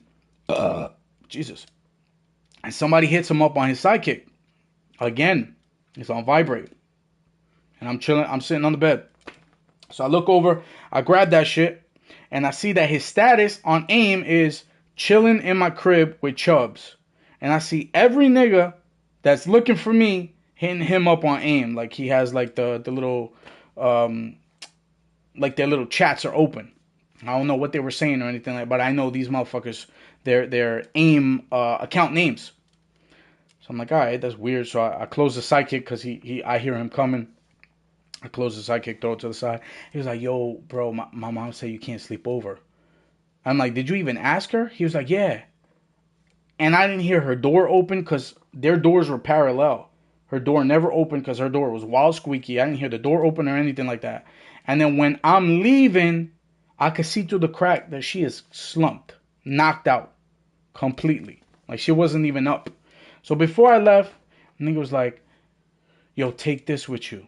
I'm like, what? Nigga gives me a knife. Fucking, like like probably like this big, little switchblade. Nothing crazy. He's like, yo, take this with you. I was like, for what? He was like, just in case these niggas, find you on your way home. And I live like maybe a block and a half away. Nothing crazy. Probably like a 3-4 minute walk. So I was like, yo, you sure I can't sleep over? Like I could just sleep over and leave in the morning, like super early before your mom wakes up. He's like, nah, and he's never been like that. Like he will always let me sleep over, always. So I'm like, all right, whatever. Give me the knife, put it in the pocket, and I have the knife open in my pocket. I leave his building, and his building got a big like see-through fucking door before you get out. So before I even pull the handle, I look through the door, like I'm walking, and I look up. And I see this motherfucker, Perez, across the street, walking like from right to left, like this. And he looks into the door. Like, perfect. Like, literally, I'm walking, boom, we make eye contact, but he keeps walking. So I'm like, all right, that's weird. And then he goes around the corner. So I open the door, and then when I'm walking down the block, my mans opens up the window and goes, yeah. And I'm like, I look up, and then I don't see his head there anymore. But he was like, his window is right above the main door of the building. So I heard that shit open. I heard him scream that shit. And then when I'm looking down the block after he yells that shit, I see 2 heads pop out of a building. While I'm walking towards the fucking corner. I see 2 heads pop out. They look at me, and then they walk back in. Like they dip their heads back in and close the door. And that's the way I gotta go. So I'm walking, da-da-da-da-da. When I pass that building, I look into their door, because it's a big glass door as well. And I see those 2 heads. They like peek into the corner. And when they see me, they go back. So I start walking faster. I'm like, all right, I'm only a block away. If I could at least make it to my crib, then I'll be all right. And the whole time I'm walking with my hands in my fucking pocket with the switchblade open. So I'm walking up the block, boom, boom, boom. I'm not trying to walk too fast. Like, I'm not trying to sprint, but I'm not trying to walk slow. I'm like speed walking type shit. And out of nowhere, bro, my heart is beating like crazy at this point. Because I don't know, like, who was going to jump me. I don't know if it's going to be grown motherfuckers or the niggas that I know on the block that I had beef with, whatever. So I'm walking, and all I hear is like sandals. Like a bunch of sandals. It sounded like fucking like Japanese samurais, bro. Just coming behind me. So I grab the knife, and then I see like one of the motherfuckers comes up right in front of me, and I forgot what the fuck he said. He was like, so you want to buff nigga shit? And then I clutched onto the knife. He hit me, and then I just got hit by mad niggas from behind, bro. I just got hit by mad niggas from behind. Maybe like 6, 7 niggas. They threw me up against the car. They started punching me. I was just covering up. They started punching me in my head and my body. They didn't touch my face too much. They hit me like on the side of the head, but nothing clean here, because I was just guarding myself. And then they ran after like probably a minute of doing that shit. That was rough. So that happened. They ended up running down the block, and their brothers, their older brothers, were fucking Bloods, which were like probably like a block and a half away. They were already on my block, their brothers, which told me everything I needed to know. These niggas were prepped and ready for all that. I didn't stab nobody, because at the time, bro, I'm fucking 12, 13. I'm not about to stab a motherfucker over some stupid beef. My whole life would have been changed, bro. I would have been locked up if I would have killed one of these motherfuckers. So I was like conscious enough to like, fuck it, I'll just take my ass whooping. It is what it is. But that happened. And the day after I got jumped, this motherfucker moved to Queens with his dad. And I never saw him again until like 5 years afterwards. I spotted him in traffic. So I was waiting at a red light, and he was waiting at the opposite side red light. So I was going this way, and he was coming this way, and I'm there jamming, and I look to the left, and he don't peep me, and then we locked eyes like in traffic, and then he just put his head down. I was like, this motherfucker's a pussy, bro. Betrayed me on just crazy levels, bro. I fought for this motherfucker before, like even before the liquor store and all that shit. I fought a motherfucker for him because that motherfucker was talking wild shit in the place that we used to play in called the Castle. He was talking mad shit to him. Had his older brother come and talk shit to him, and then he hit him up on AIM talking shit to him like, oh, you mad pussy, you won't fight me, da-da-da. So I hit that motherfucker. I was like, bro, you want me to fight him? I'll just fight him for you. I don't really give a fuck. He was like, nah, bro, don't do that, don't escalate it. I was like, no, this nigga's talking mad shit to you like you're a fucking pussy. That's wild disrespectful. I don't give a shit. Like, if I get beat up, I get beat up, but I want to fight him for you. I ended up hitting that nigga. I logged onto his AIM, hit him up from his AIM. I was like, yo, bro, my mans don't want to fight you, but I want to fight you. Where you at? He was like, oh, I'm up the block. Come right now. I was like, all right, copy. Went over there. Me and that nigga scrapped. And his older brother at the time, I think he was like 18. His older brother must have been like 19 or something like that. I was 14 at the time. And he was like, oh, you didn't even, like, after me and his brother fought, we were like fucking gasping for air on the side, and he was talking to my mans, because my mans was on his sidekick the whole time, bro. He wasn't even like, that nigga, I don't know, there was a lot of red flags. I should have seen this shit earlier on, but he was just chilling up on the car, and that other nigga's older brother was like, oh, so who was supposed to fight my brother? The nigga was like, oh, me. He was like, all right, so why your man's fighting him then? He was like, oh, because he said he wanted to fight him. He was like, yeah, but that fight was for you. Your man's actually came over here and fought my brother when you were supposed to fight him, and then he just uppercutted my friend at the time. He uppercutted him. That nigga was like 19. I'm not going to fucking jump into that. That nigga grown-ass man uppercutted the shit out of him. His fucking hat flew off. And he's like, I don't ever want to see you out here again. That's it. These two niggas fought. But you wild pussy, I don't ever want to see you again. And we ended up walking. We were friends for a little bit after that until he got me jumped. That was probably like later on that summer. He ended up getting me jumped. So, long story short, bro, watch who you got in your circle. Believe who people are when they show you who they are. If they giving you red flags, if they telling you who they are and they showing you who they are, just believe them, bro. Don't give motherfuckers the benefit of the doubt. Let people prove to you who they are. If they loyal, let them prove that. But if they showing signs of disloyalty, just take it as what it is. People are fucking fake. People are phony. They'll smile in your face and put a knife in your back as quickly as possible if their ass is on the line. So that's my story, basically. Yeah, some motherfuckers are just pussy and dishonorable and don't deserve the light of day. But that's how I am in my friendships and my relationships. I'm loyal to you until you show me otherwise. So I was loyal to the wrong motherfucker, unfortunately. Left my good friends for that motherfucker. Ended up going back to my old friends, and guess what? They took me in with open arms. They didn't have no problem with it. So yeah, just know who you got in your life, bro. Keep your circle as small as possible. That's the way that you could get rid of all that bullshit. Don't try and follow niggas just to be cool. That's what my stupid ass did when I was younger. So yeah, just stay true to yourself. And realize that there's real people in your life. And realize that the fake ones are going to show you who they are. And when they do, believe them. Believe them motherfuckers to the fullest extent. That bitch ass motherfucker ran to a whole different borough. Pussy! He probably struggling in life right now. You know, I don't even care, bro. If he's struggling, I hope he's not struggling. Honest to God, because I did love him. I did love that motherfucker like a brother. That motherfucker, to me, in my mind, was my brother up until that point. So I don't wish him any ill intent. I don't wish him any harm. I hope he is doing successful. I hope he's doing well. I hope he's got a successful job. He's making bread and he's not struggling. But unfortunately, people who make decisions like that end up getting hit by karma. Karma's a real thing. So I hope he didn't. I hope he turned his life around and, maybe he repented for it and you know, started doing the good thing. But who am I?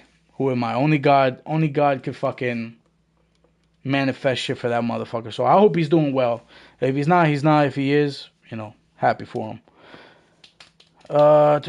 True. Most of the time in life, I was lonely. That's better. Yeah, bro. Honestly, sometimes being alone is the best fucking thing. When my uncle died, bro, in 2011, my uncle passed away in 2011, bro, and I was in the depression for maybe 3 years. That loneliness at the time, like in the moment, sucked dick. Shit was the worst feeling ever. Like I would literally be in school and nobody would like even talk to me. Nobody would like console me or anything. Nobody would be like, "Yo, bro, you good?" or just like try to like they knew what I was going through. They knew exactly what I was going through, and nobody like lent out. You know, that's why I'm so guarded right now, like with people, because I've been through it before. I've been through the bullshit. So at that time, bro, I felt like I had nobody. I felt like I was literally I could be in a room full of people, bro, and feel alone, bro, and just feel like wanting to break down and cry. That's how I felt when my uncle died, because nobody had me, bro, except for my mom, like my family, my close family.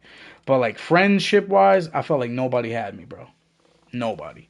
And in that time, bro, I took that loneliness, that anger, that fucking despair, and I just flipped it, bro, and turned it into a positive.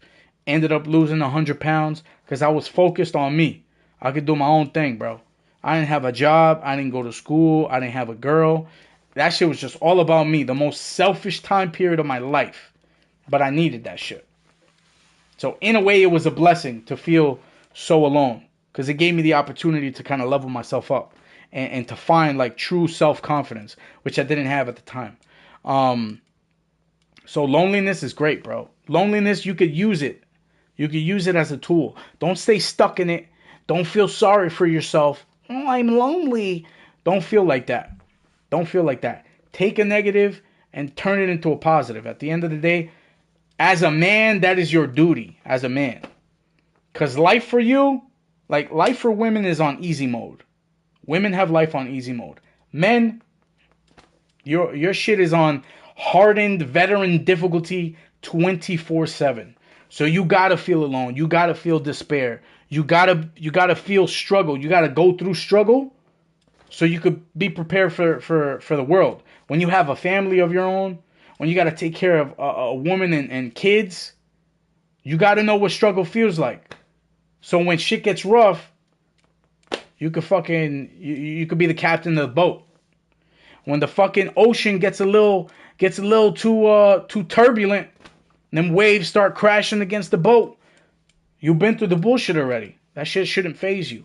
You got to go through struggle as a man. So if there's struggle in your life, if there's challenges ahead of you that you do not want to do, I promise you the best thing in life to do is do them. Go through it. Who cares if it's hard? Who gives a shit? Nobody cares. Trust me. At the end of the day, nobody cares. You will die in a casket all by yourself. Focus on you. Become the best version of yourself that you possibly can so you could battle the world with your team on your back, which should be your family at that point. I got depression when my teenage years started. Yeah, it mostly happens, man. It mostly happens. It mostly happens. When you're a teenager, bro, when growing up, I didn't realize how tough life was until like high school. High school really made me like even, so I got jumped before, right? Before high school when I was 12, 13. But even going into high school, I still had the mentality of like, I trust people openly until you give me a reason otherwise. Even with being stabbed in the back, I trust people openly. I try to be that way. I try to give everybody the benefit of the doubt until you show me otherwise. But when I went into high school, bro, that was the biggest reality check of my life. Ninth grade, I started with three friends actually. One of the niggas ended up leaving the school, Then it dropped to 2. Today, I'm friends with one of them motherfuckers. But I felt like every year that high school went on, I would gain more friends. One year, like 9th grade, I had a bunch of friends. 10th grade, a bunch of those friends changed completely. I'm like, what the fuck? We were just friends like 3 months ago. Summertime comes and you're just a completely different person. 10th grade, same shit. 11th, same shit. And at the end of 12th grade, I literally had in my circle three like close ones. And then today, I keep in contact with one of them. Now, I'm the type of nigga, like, if we don't talk for a year, 2 years, 3 years, and nothing went wrong with us, there was no beef, there was no issue, you talk to me 2-3 years later, it'd be like I talked to you yesterday. That's how I am. Unless, we had beef or something happened. So I'm not the type of person like, oh, because you don't talk to me or you don't hit me up every day or you don't check up on me. That's some pussy shit, by the way. Don't be like that. Just because people aren't checking in on you or fucking hitting you up every single day, don't mean that they don't fuck with you. Don't mean that they're not your friends. They going through life just like you are. So if you got people that do check up on you every day, even better. But I could be friends with anybody. We don't got to talk every day. I don't got to be on your fucking dick. Be like that. Be adaptable. Flow with shit. That's the best way to be as a man, I think. But set your boundaries as well. Don't let people walk over you. Most of the time in life, I was lonely. That's better. I get depression. So this is what a real grown man faced through. Yeah, bro. Leave that. I might be lonely, but I got the same best friend since 6th grade. Yeah, bro. I had to cut off another best friend since 6th grade. I was friends with him for 11 years, bro. 11 years. And I started getting the signs. The signs from the first one started creeping in. From my first one that betrayed me, started creeping into this one. I was like, I've seen this before. I've felt this before. I'm good. I'm just gonna end this before it gets to where I know it's naturally gonna end. It wasn't the same situation, but it was just the funkiness and the way our rapport was. Like, we were friends for over a decade. You should be able to talk to me about anything, right? The fact that you couldn't, and that you were lying to your girl and stating that, like, I wasn't trying to reach out. There's a lot of drama, bro. I'm not with the drama bullshit anymore. I'm really like, you gotta be straight with me, bro. If you're my brother and you can't be straight with me, then to me, in my mind, you're not my brother. That's as simple as that. If there's a reason that you can't comfortably come to me and talk to me about an issue you have, something is wrong here. Something is wrong, and it ain't on my end. If you can't talk to me, you can't just hit me up and say, yo, I got a problem with this, or yo, can we chop it up? I got an issue with this. I'm not comfortable with this, or whatever the case is. You can't come to me as a man and say that. And we've been friends for over a decade. Big problem in my eyes. Big problem. Communication is key, bro. And if you can't talk to me, then what the fuck what we doing here? My own cousin betrayed me to look cool in front of a girl. Stay away from motherfuckers like that, bro. Stay away from motherfuckers like that, bro. People who try to put you down to lift themselves up, run away from motherfuckers like that. You don't want to be near motherfuckers like that, bro. Those are motherfuckers, like I said, they will put a dagger in your back as quickly as possible to make themselves, to survive, babe, to survive. Whether it's for a girl, whether it's for a job, whether it's, I don't know, niggas just be hating. You buy some new clothes, and the nigga comment on that, you gotta be mindful of people like that. You buy some new clothes or some shit like that, and somebody make a comment, be mindful. Always mine, my friend. People, like I said, people will show you exactly who they are, bro. They will show you exactly who they are. You just gotta believe them. You gotta be aware of that shit, man. If you feel funny about it, bring it up. See how they react. 140-pound champion of the world, introducing Amir. That shit sucks, wee wee. All the talking has been done. It's time to I'm start telling you, real doing the people are a walking. fucking... They are rare right now. Real people are So rare capacity as crowd fuck. here for this one. We've been waiting a long I pride time myself for on this being matchup. loyal Here we and as go. real as possible to the people in my circle. And even people outside of it.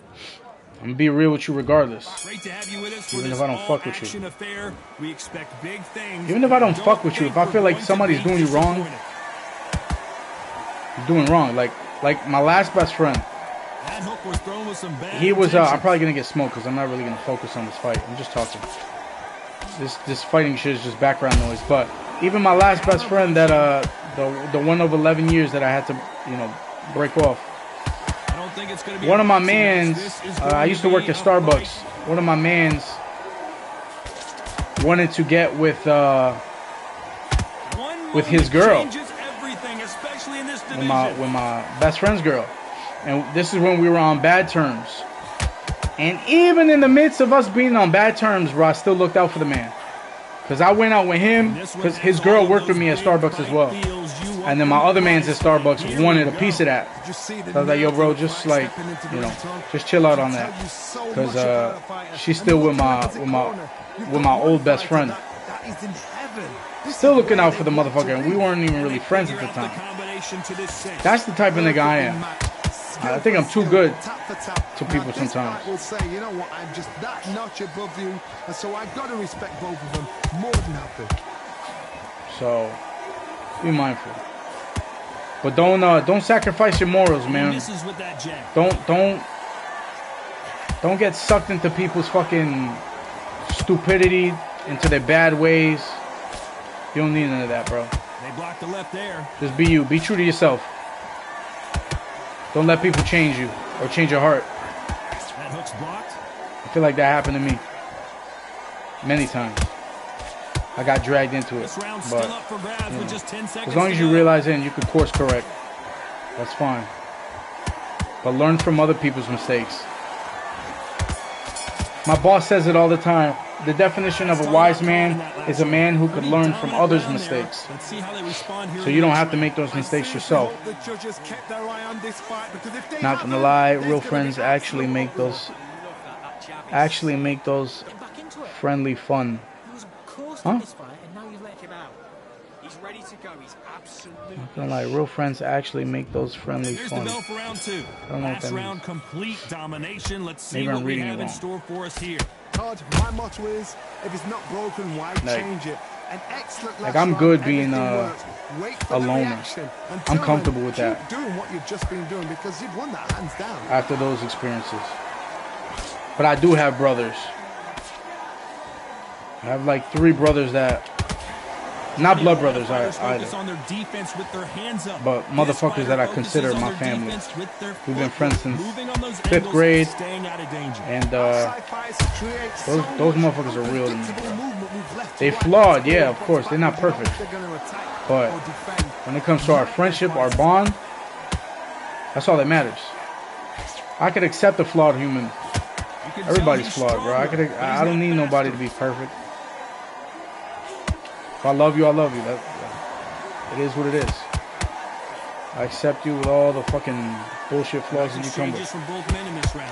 Skill for skill, tap for tap, just like a match made in heaven. Be careful with the women you lay with. If you're a straight man, if you're a gay man, be careful about the nigga you lay with too. But be careful of the romantic relationships you start.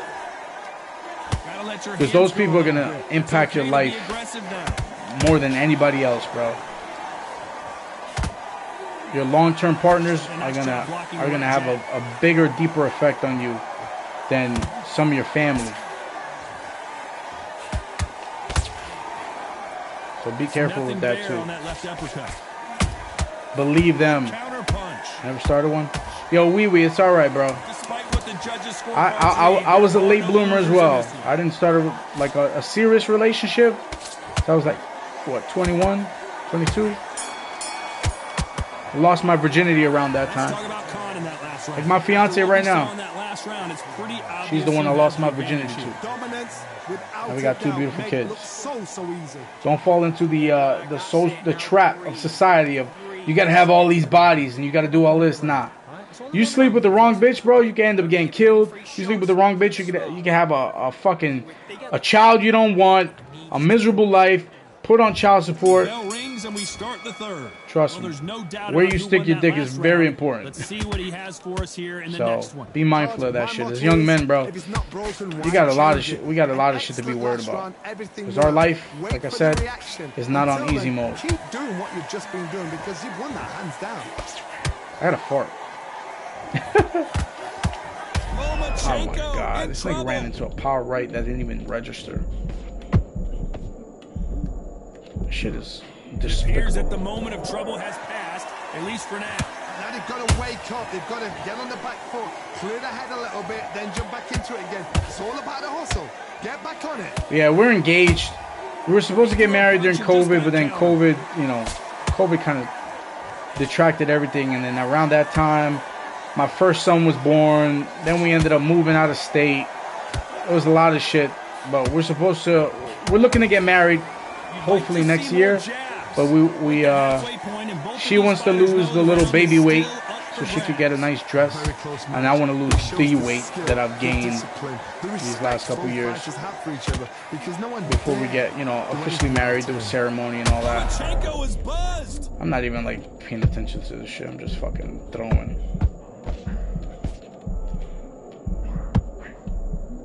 Didn't wait long to get back and get engaged. Defense is everything because they got shot once. They know they can get caught again. So for now, just defense. Work on defense. Blocking and stopping and shooting.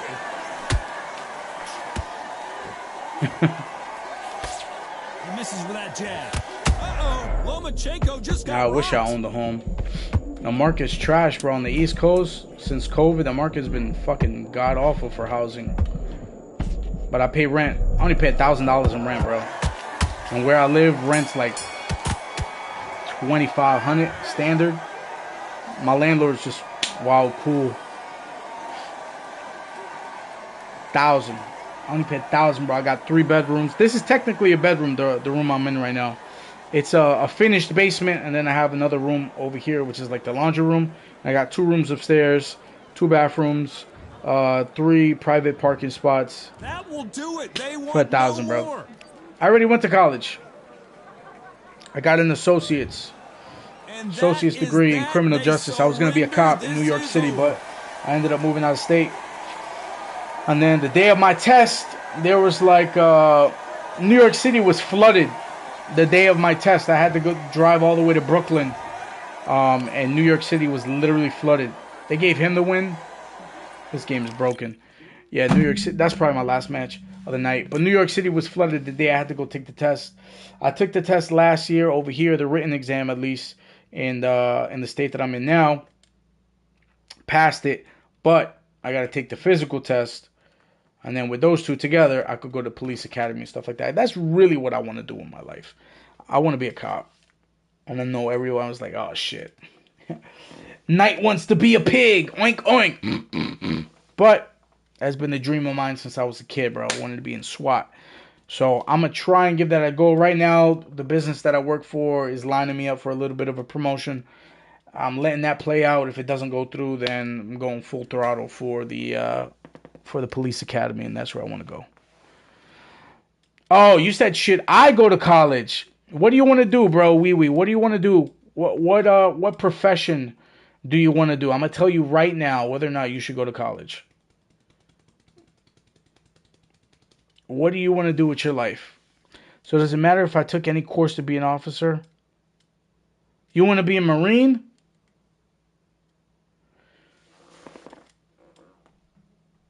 Hold on, let me put my face back on the other side. It's just weird. Hold on. I actually like just chatting and fucking chilling, chatting with you. You want to be a Marine? Why the fuck you need college for, bro? What do you want to do? You don't need college to go in the Marines, bro. Just go to the Marines. Matter of fact, go to the Marines and they'll pay for your school if you want to go to college. They'll pay for that shit. But don't go to college first and then go to the Marines. Go to the Marines first, get in there, and they will gladly pay for your education. Because they love the military. One thing about the military, they love when soldiers get educated in the military. When they are able to increase their knowledge and just become better, efficient, intelligent soldiers. Go to the Marines. And if you feel like you still want to go to college, then ask the military to pay for it. They will gladly pay for everything. Trust me. But no need to go to college. College is a scam. I went to college twice. The first time I went to college, I dropped out because I didn't do it for myself. I did it for my mom. I wanted to be the first person in my family to go to college after high school. I ended up doing that, but I dropped out of college because that was relatively close to when my uncle passed away. And like I said, when he passed away, I was in a 3-year depression. So my mind wasn't even on, like, I was in class, but my mind was not there. Not at all. I'll bet I'll get rejected since I'm not that fit. What you mean you're not that fit? What's your height? What's your body weight? What's your height and what's your body weight? You tell me. Because the military, depending on your BMI. Nah, bro, don't think like that. Don't think like that. You're going to the Marines to get fit. Now, it's good to be fit and then go to the military. It's great to be fit ahead of time. If you want, you could start preparing. You're 5'10", around 180. Bro, that's fucking fine. Your BMI is good. You're fine. Go to the Marines. They're going to tell you exactly what you need. Woo! That's that Mexican food. They're going to tell you exactly what you need. Your BMI is perfect for your height and weight is perfect. Your BMI is perfect. You don't have to worry about it. Go to the Marines. Do what you want to do in life. Go to the Marines. Don't listen to the family if they want you to go to college. Do what you want to do. At the end of the day, like I said, you're going to die in a casket by yourself. You need to take care of yourself. If being a Marine is what you want to do, go to the fucking Marines. They are going to take you. You don't need to be a super soldier going into the military. They'll get you there. Trust me. Now, if you want to prepare for the military beforehand and try and get in shape, go on runs and shit like that, hey, by all means, that's only going to help you when you get there. It's going to make it easier for you. But go, bro. Just go. It's not like you're fucking 300 pounds. 180 is perfect weight for 5'10". They're going to get you in shape. Trust and believe that. If you really think about it, soldiers are not these big, giant behemoths. Google fucking Marine soldiers. Google Army soldiers. Google any soldier, really. Besides SEAL Team 6, they're all on fucking roids. But any soldier is lean and more like wiry. They're not this big, hulking fucking juice head. That's not how soldiers are built. Soldiers are extremely conditioned. They do a lot of cardio, so they're going to be a lot more lean, a lot more wiry in frame, which sounds like that's what you are right now. So yeah, bro, don't be detracted by what you see in the movies. Don't think that you got to look like Arnold Schwarzenegger to then go be a Marine. You don't have to, bro. You do not have to. Look up the most dangerous soldiers, the most decorated soldiers. They almost all look the same.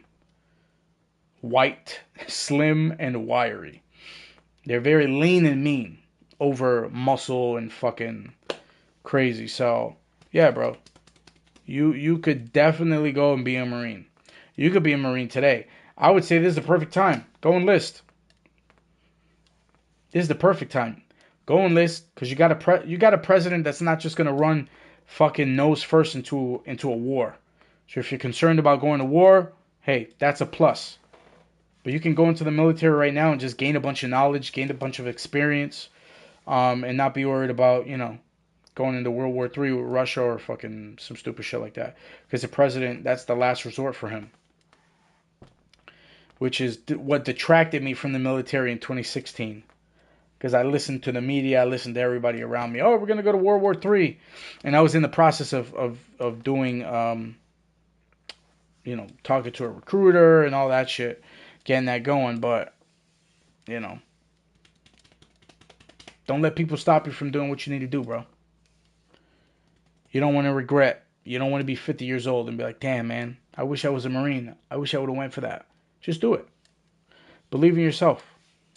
If nobody else believes in you, I believe in you. But if you feel like I don't believe in you, believe in yourself, bro. War isn't good whether it's for any purpose. Yeah, no, war is horrible. War is some of the worst. It's some of the worst fucking shit that human beings love to do. War is horrible. It's not like the movies. That's why I think Warfare, I think for anyone that hasn't seen it yet, watch Warfare. Warfare does not depict war as this glorified Call of Duty experience. Warfare depicts war as real as it can. And it is tragic, it is lonely, it's grimy, it's dirty, and at the end of the day, it's pointless. It is pointless.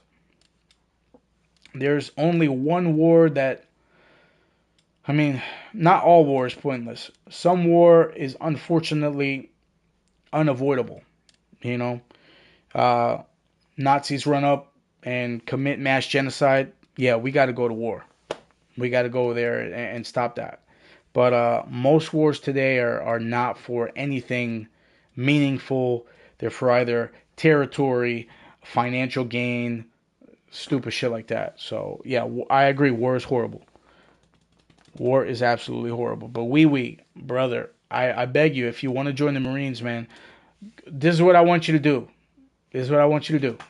I want you to go talk to a recruiter, look up your local recruiter, and go talk to all the branches. Go talk to all of them. Talk to Marines, talk to Army, talk to fucking Navy, talk to Air Force, and just get a good idea, because there's like so many jobs in the military that you could actually do. When I was talking to a recruiter, I wanted to be MP. I wanted to be military police. There's jobs like that. You know, you might find something there that you're really passionate about. You might find something with Army that Marines don't necessarily have, or vice versa. You might find something in the Navy that you gravitate towards more than Marines. But talk to all of them, explore your options, and just embrace every opportunity, bro. They don't go to war, right? Who doesn't go to war? What are you talking about? Navy or Air Force? What are you talking about?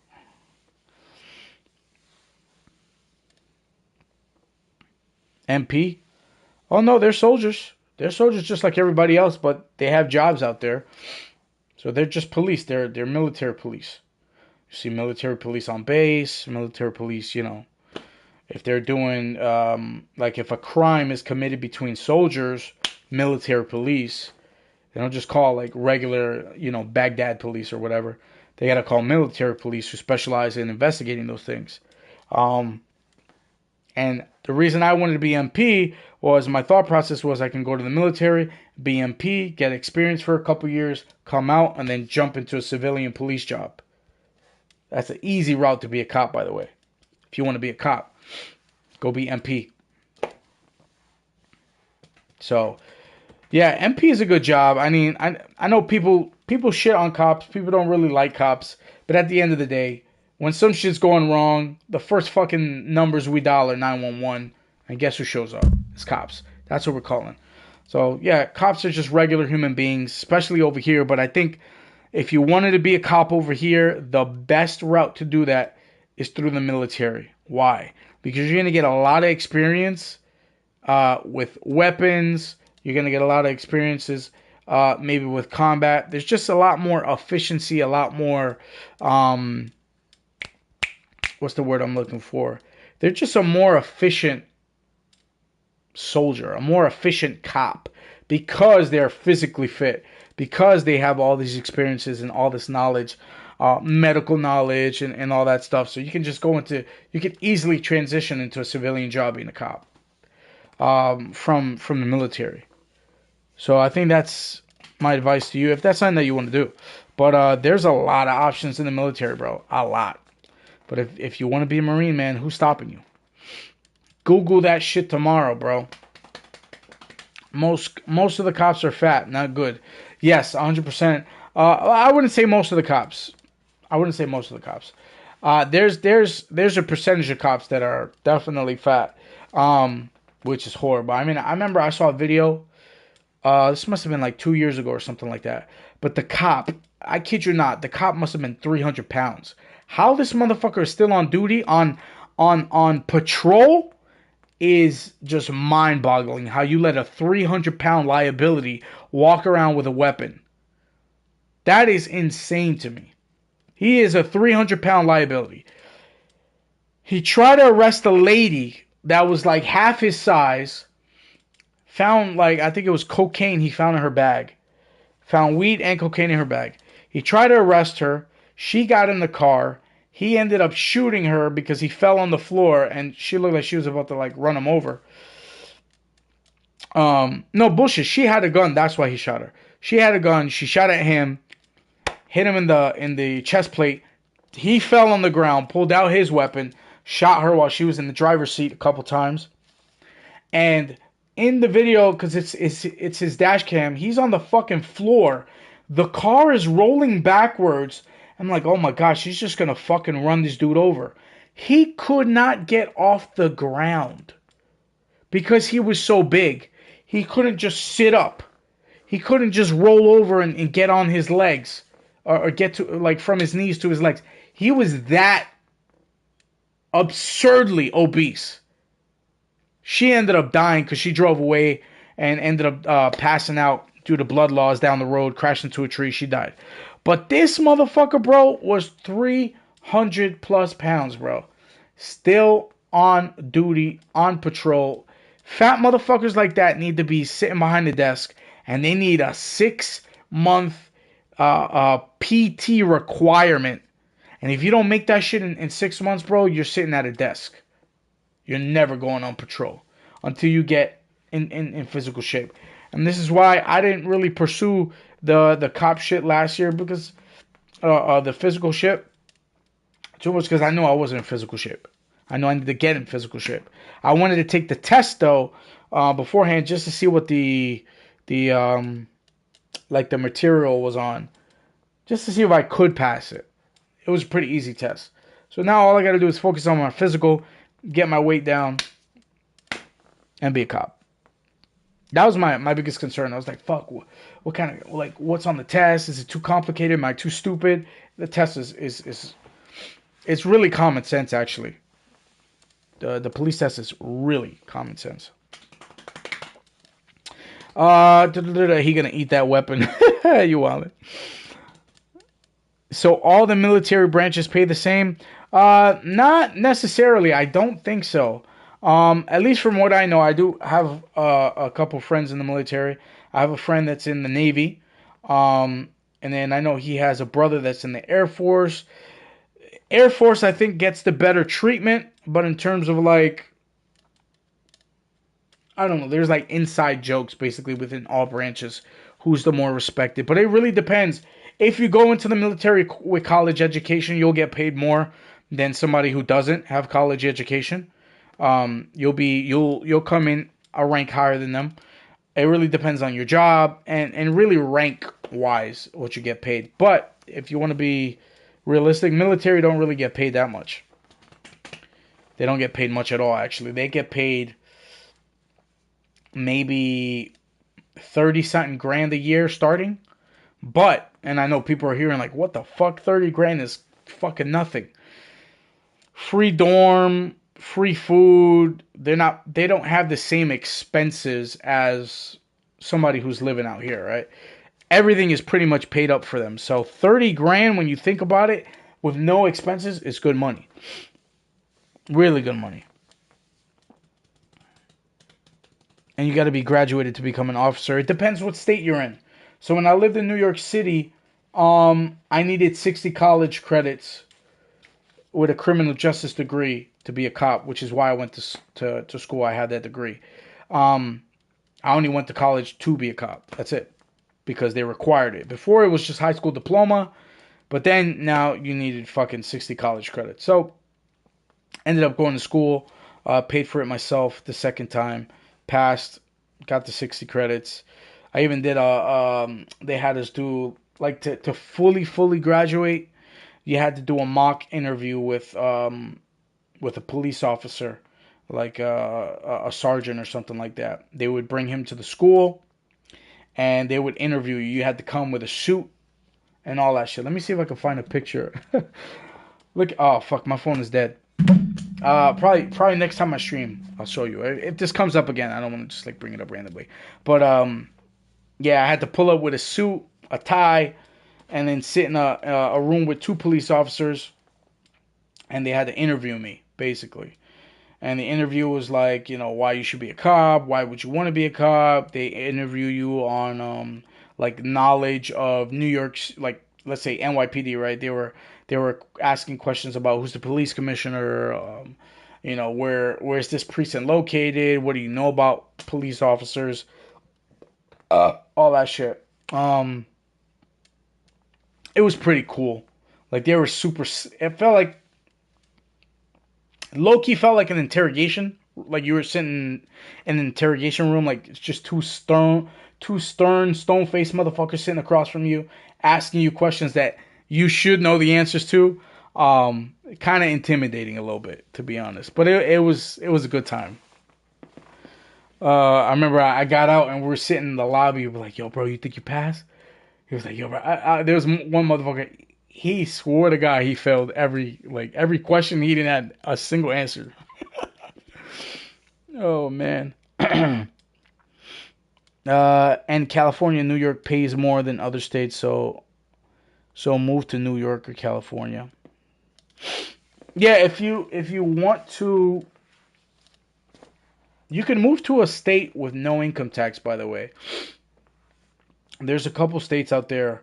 I think there's like, I don't know what the number is now, but there's like a handful of states that have zero income tax, which is fantastic. But those states are probably ridiculously overpopulated because of that benefit. But yeah, New York and California do pay good money. There's lots of overtime when you're a cop. If you want to be a cop, I would say the best way, go to school. If you want to, if you're in the business of being a cop because you want to be a cop, then just go be a cop. But if you're there to make money, retire, go to school. Go to school, get a couple degrees, maybe get a bachelor's, even a master's in criminal justice, and then go be a cop. They will not put you on patrol. You'll just be in there, higher ranked, because you come in with different tools. Patrol. Think of patrol as like infantry. You know what I mean? Like, yeah, there's not much behind you. There's no education. You don't really have too much going on there. But if you come in with a whole bunch of education, a whole bunch of degrees, that can open up doors for you in different agencies. With FBI, you could go to fucking work for, Border Patrol, all that shit. That was something I gave thought to. Border Patrol ended up coming to college one time for a fair. They did like a job opportunity fair for all the criminal justice majors. And Border Patrol was there. I was like, that would be kind of fucking sick. Go join Border Patrol, maybe move to Texas or something like that. That's a good job opportunity. So if I started with education, I'll start with higher rank enlisted. You have the ability to, yes, because when you come in and when you apply for these agencies, they ask you what's your highest level of education. If I say high school diploma, as opposed to someone who comes in and says, hey, I got a master's degree in criminal justice specifically, he is more appealing to hire than I am. Way more appealing.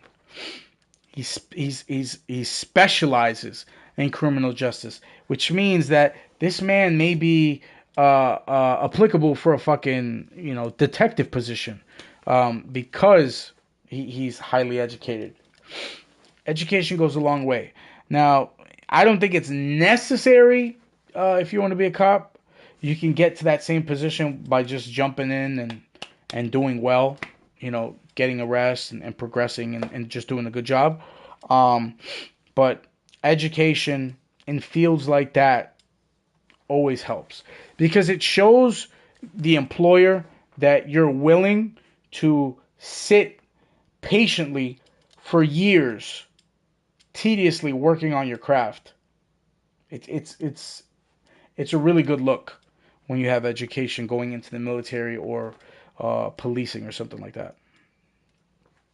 Doesn't matter how successful you are, because you need to have knowledge in your mind.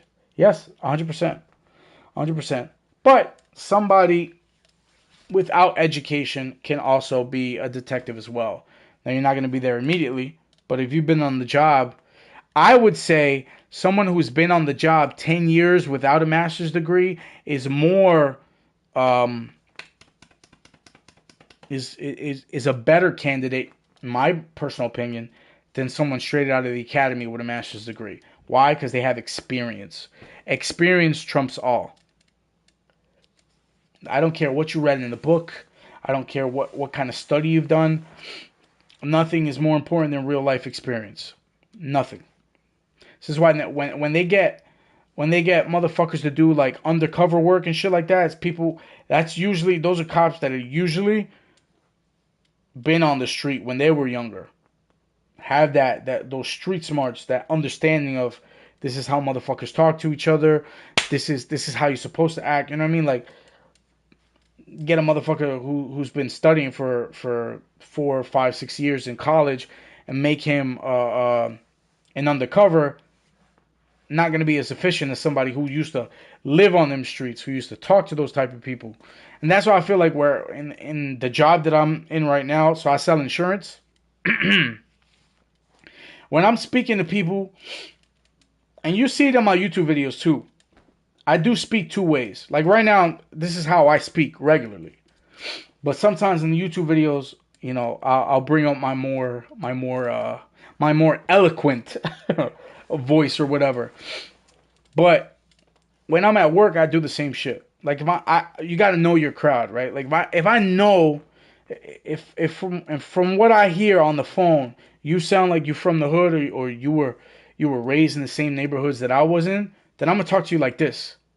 Cause now I could build a bridge of relatability. Same thing with being a cop. In those positions. I wouldn't want to do undercover cop though. That's a different fucking breed. Undercovers do look cooler than regular. They pop out of nowhere. Yeah, bro. I remember when I was in when I used to live in the BX, me and my boy, we'd be, if we in the car or we on a bus or we just walking around, we would literally like try to spot the undercover cars because they are so fucking obvious, bro. So obvious. They had the same rims, the tinted windows, and the wire in the back. Always they had not the wire, the antenna. Not the wire. The antenna. They're very fucking obvious. For people who know. For people who don't know, it just looks like a car with tinted windows. But we always used to do that. Play that little game. Those motherfuckers will pop out with fucking hoodies. Hoodies, baseball caps, jeans, and fucking sneakers with a goddamn vest and a badge. I'm like, those motherfuckers look cool as shit, bro. They don't got the uniform on. They don't got the fucking, the fucking hat with the shield. Those motherfuckers look cool. But you gotta earn that spot. That's leveling up right there. He said they had two spots. They had just two spottable things in their front. Oh, you talking about in the front grill? Sometimes they do run with that too. I do like the sheriffs too. Bro, I'm a lover of law enforcement. I'm not going to lie. I know people hate law enforcement now, and I completely understand why. Like, I'm not oblivious to the reason. I do understand. Like, there are some piece of shit cops out there. And unfortunately, like, realistically, think about it, right? Think about how many people are on this earth. Billions of people. If you're living in a small town and shit like that, you won't even be able to fathom what billions of people look like. But imagine the amount of officers in the country. How many officers you think are active in the country? Hundreds of thousands, bro. Hundreds of thousands of officers. We only get a glimpse at the very, very minimal few who are pieces of trash. Why? Because that gets the most clicks, that gets the most attention online on the internet. The minority get the most attention. The majority of cops are good people. You don't become a cop. And listen to this. You do not become a cop because you want to be a piece of shit. Most people become cops because they want to help people, they want to save lives, they want to do good in their community. You don't take the salary of a cop to be an asshole. You take that salary because morally there's a bigger purpose, there's a bigger job at play. Unfortunately, the few bad apples always mess it up for the many. And those motherfuckers get the most recognition. So it's unfortunate. Like, cops have always been important, bro. Always.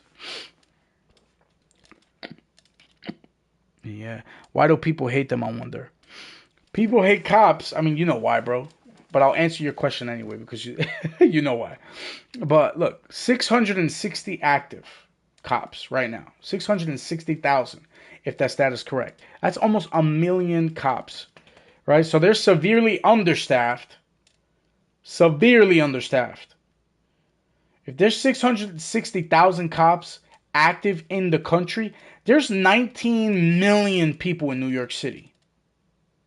And there's only 660,000 active police officers in the country, if that's an accurate stat.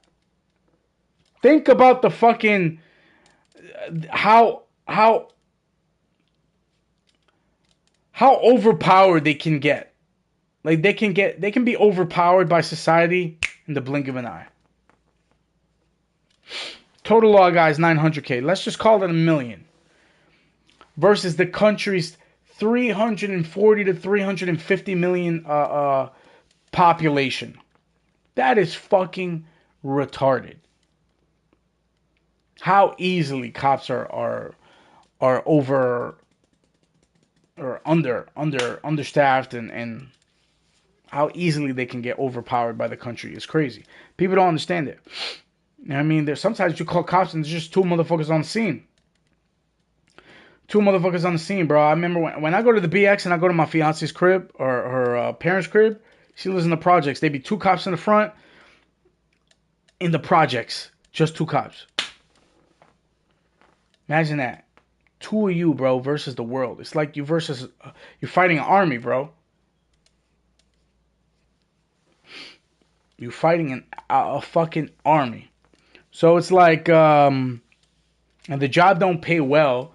The hours suck. You got to do overtime to really make fucking good bread or be there for a long time to get that bread. But it's a job that people do because they care about people. And there's burnout. I think there is a burnout just like every other job. Like, I get burnt out at my job, bro, and I sell insurance. Now imagine, I gotta, it's not like a cop just gets called to one call a day. That motherfucker works at least 4 or 5 times a week, 12-hour shifts, and he gets called to multiple bullshit calls all fucking day. He's got to go from one traffic stop to teenagers loitering to a fucking murder scene to somebody got raped to a cat got murdered to a domestic violence dispute to somebody arguing to a bullshit call about mental health. They got to do this every fucking day. You don't think that job will burn you out? That job will burn most people out, bro, in a few months. So motherfuckers who could do that job, bro, efficiently and still be good at their job are different. They're a different breed, bro. Different breed. Cops will forever and always get my respect because their job is difficult. I would say in most cases their job is a lot more difficult than military. Because military, they're not in an active combat zone 365. Military don't have to clock in Monday through Friday, do 12-hour shifts for the rest of their lives dealing with, bullshit. They deal with bullshit for, a couple months on deployment, then they get a break, then they get to go back, then they get a break, then they get to go back. Cops deal with that shit Monday through Friday, 365. And 365 is hyperbole, but you know what I mean. At least 4 to 5 times a week, 12 hours a day. Sometimes they do doubles. It's like, that job is difficult, bro. That job's not easy. Mental health, yeah, 100%, bro. Their mental health is fucked, bro, because it deteriorates at such a quick rate. Like, imagine that. Imagine on your first day. I was watching a video. There was Sean Ryan show. I think there's a SWAT officer that he usually brings on, and he's pretty cool. But I think he was talking about his first day on the job. First fucking day. He gets called to a murder scene, and the victim is a child. First day. First fucking day on the job, and you're to a murder scene, and the first victim you've ever seen in your whole entire life, first murder victim is a child, a girl. After that scene is cleaned up, you got to get called to something else.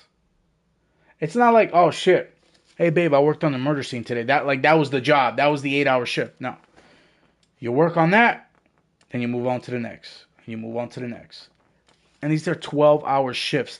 Half of the day, they're dealing with the community. Half of the fucking day. Dealing with people who don't respect them, would rather see them dead, and you still got to put your life on the line for these people. No matter how you feel about them. Think about that shit. Crazy. Yeah, bro, it's depressing. Cops have some of the highest divorce rates in all of the country. Cops have high suicide rates, high rates of alcoholism. It's not there is no fucking end of the rainbow there being a cop. If you're a cop long term, bro, up here is gonna be you're gonna have a couple screws loose. Only a few of those people really come out of there unscathed. They just see a lot, bro. While we're chilling at work or chilling at school or chilling in the gym, they're witnessing some of the most brutal, some of the most disgusting, some of the most vile, dealing with some of the most fucking just low life, bottom of the barrel trash of society. They're dealing with that shit every day. While you're jerking off in the shower. Right now, while I'm giving this speech, there's a cop out there probably witnessing some crazy ass murder scene. That shit's sad because they don't really get the support that they need, man. And 28.6% of them abuse their power, abuse their partner. Oh, excuse me. Yeah, it's not surprising. It's not a surprising stat. The life of a cop is a hard one, bro. It's a hard one. You're dealing with the worst of the worst. The worst of the worst. You are dealing with everyone's skeletons in their closets, bro. Everyone's. 100%. We need to respect cops. It's sad that cops get, treated the way they do right now. Like, in the state that I'm in right now, they love cops. They love cops. When I moved here, I moved here 4 years ago. And when I moved here, probably like 6-7 months after I moved here, a couple cops were actually murdered in my town. And that was the first time where I was like, damn, people, like this whole town came together to celebrate their lives.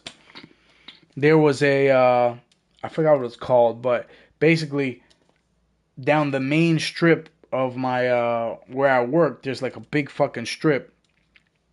Cops, cars, coach buses, school buses, helicopters, SWAT trucks, like everything, bro. Just driving down the whole strip with the lights on, and all the people on the strip that worked on the strip were outside on the sidewalk paying respects for the cops that lost their lives.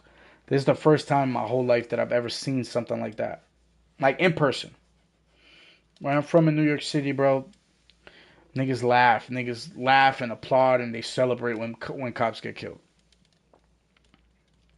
That shit is ridiculous. These are just regular ass people, bro, putting their lives on the line for you, me, and the worst of society. So, next time you see a cop, man, every time I see a cop in public, I try to give him a little head nod or a smile or, try to say what's up to him. Let them know that they still got people on their side. I remember when the George Floyd riots were happening and I still lived in New York City. I remember I was walking with my boy and we saw 4 cops walking towards us and they just looked defeated, bro.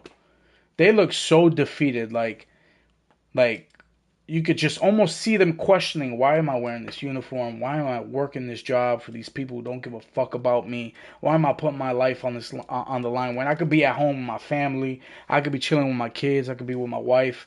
I could be, making memories and seeing their first steps and shit like that. Why am I out here? And I felt that energy from them. So I said, what's up to them? And I said, yo, don't worry. I know things are rough right now, but we got your back, man. You still got people in the city that are on your side. And they just like lit up. All 4 of them. I felt like that meant a lot to them. It's like, bro, you gotta raise those motherfuckers up, bro. Those are like our real life superheroes. The closest shit that you're gonna get to a superhero. You ain't never gonna see fucking Batman in the street, which I wish we would. That'd be nice. We're never gonna see Superman. We're never gonna see Spider-Man. These are the closest things we got. We gotta lift them up, bro. We can't be celebrating criminals. We can't be celebrating bad behavior. We can't be celebrating all these motherfuckers that get away with murder and fucking selling drugs and doing shootouts and killing kids and shit like that. We can't be celebrating them. Celebrate the people who are actually trying to bring them to justice. Just food for thought. But I think I did enough rambling, bro. I'm yapping. I'm yapping my gums too much. But this is cool, man. I actually like talking to you guys on a real level. Glad there's no fucking bullshit in the chat today. This is like the most real serious the chat's ever been. But just know, man, I fucking love you guys. I'm just some fucking dude sitting in a room, in a dark room, talking to strangers. But I do love you guys. You guys mean a lot to me. So I appreciate you guys just sit here, hang back, and listen to a motherfucker speak, talk shit for a couple hours, man. So, yeah, motivational speech, man. I love you too, brother. I'm going to be back. I'll try to do a stream maybe Sunday night. If not Sunday night, I'll be back every Thursday. I'm going to make Thursday the streaming day. I'll stream every Thursday. P. Diddy, love you, daddy. Love you too, bro. And, yeah, so I'll probably, if I'm not back Sunday, because I got the baseball game and I don't know when that's going to end, then I'll just be back next Thursday. But I'm still working on the How to Fight Like Dimitri Bivol video. If you haven't seen the video that I just put out about manual blocking, go on there, smash the like button, comment down below if you think I missed anything. Join the discussion in the comments. I'm going to get back to making content a little more consistently for you guys. And yeah, man, that's just a little quick update for the channel. But, like I said, I love you motherfuckers. Jesus loves you motherfuckers. And God bless you all, man. Hope you have a good one. Peace out. Have a good one, wee wee. Appreciate it, brother.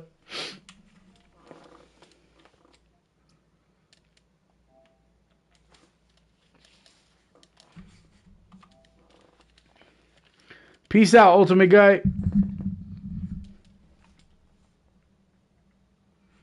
Peace out. Peace out, P. Diddy. I love you too, daddy.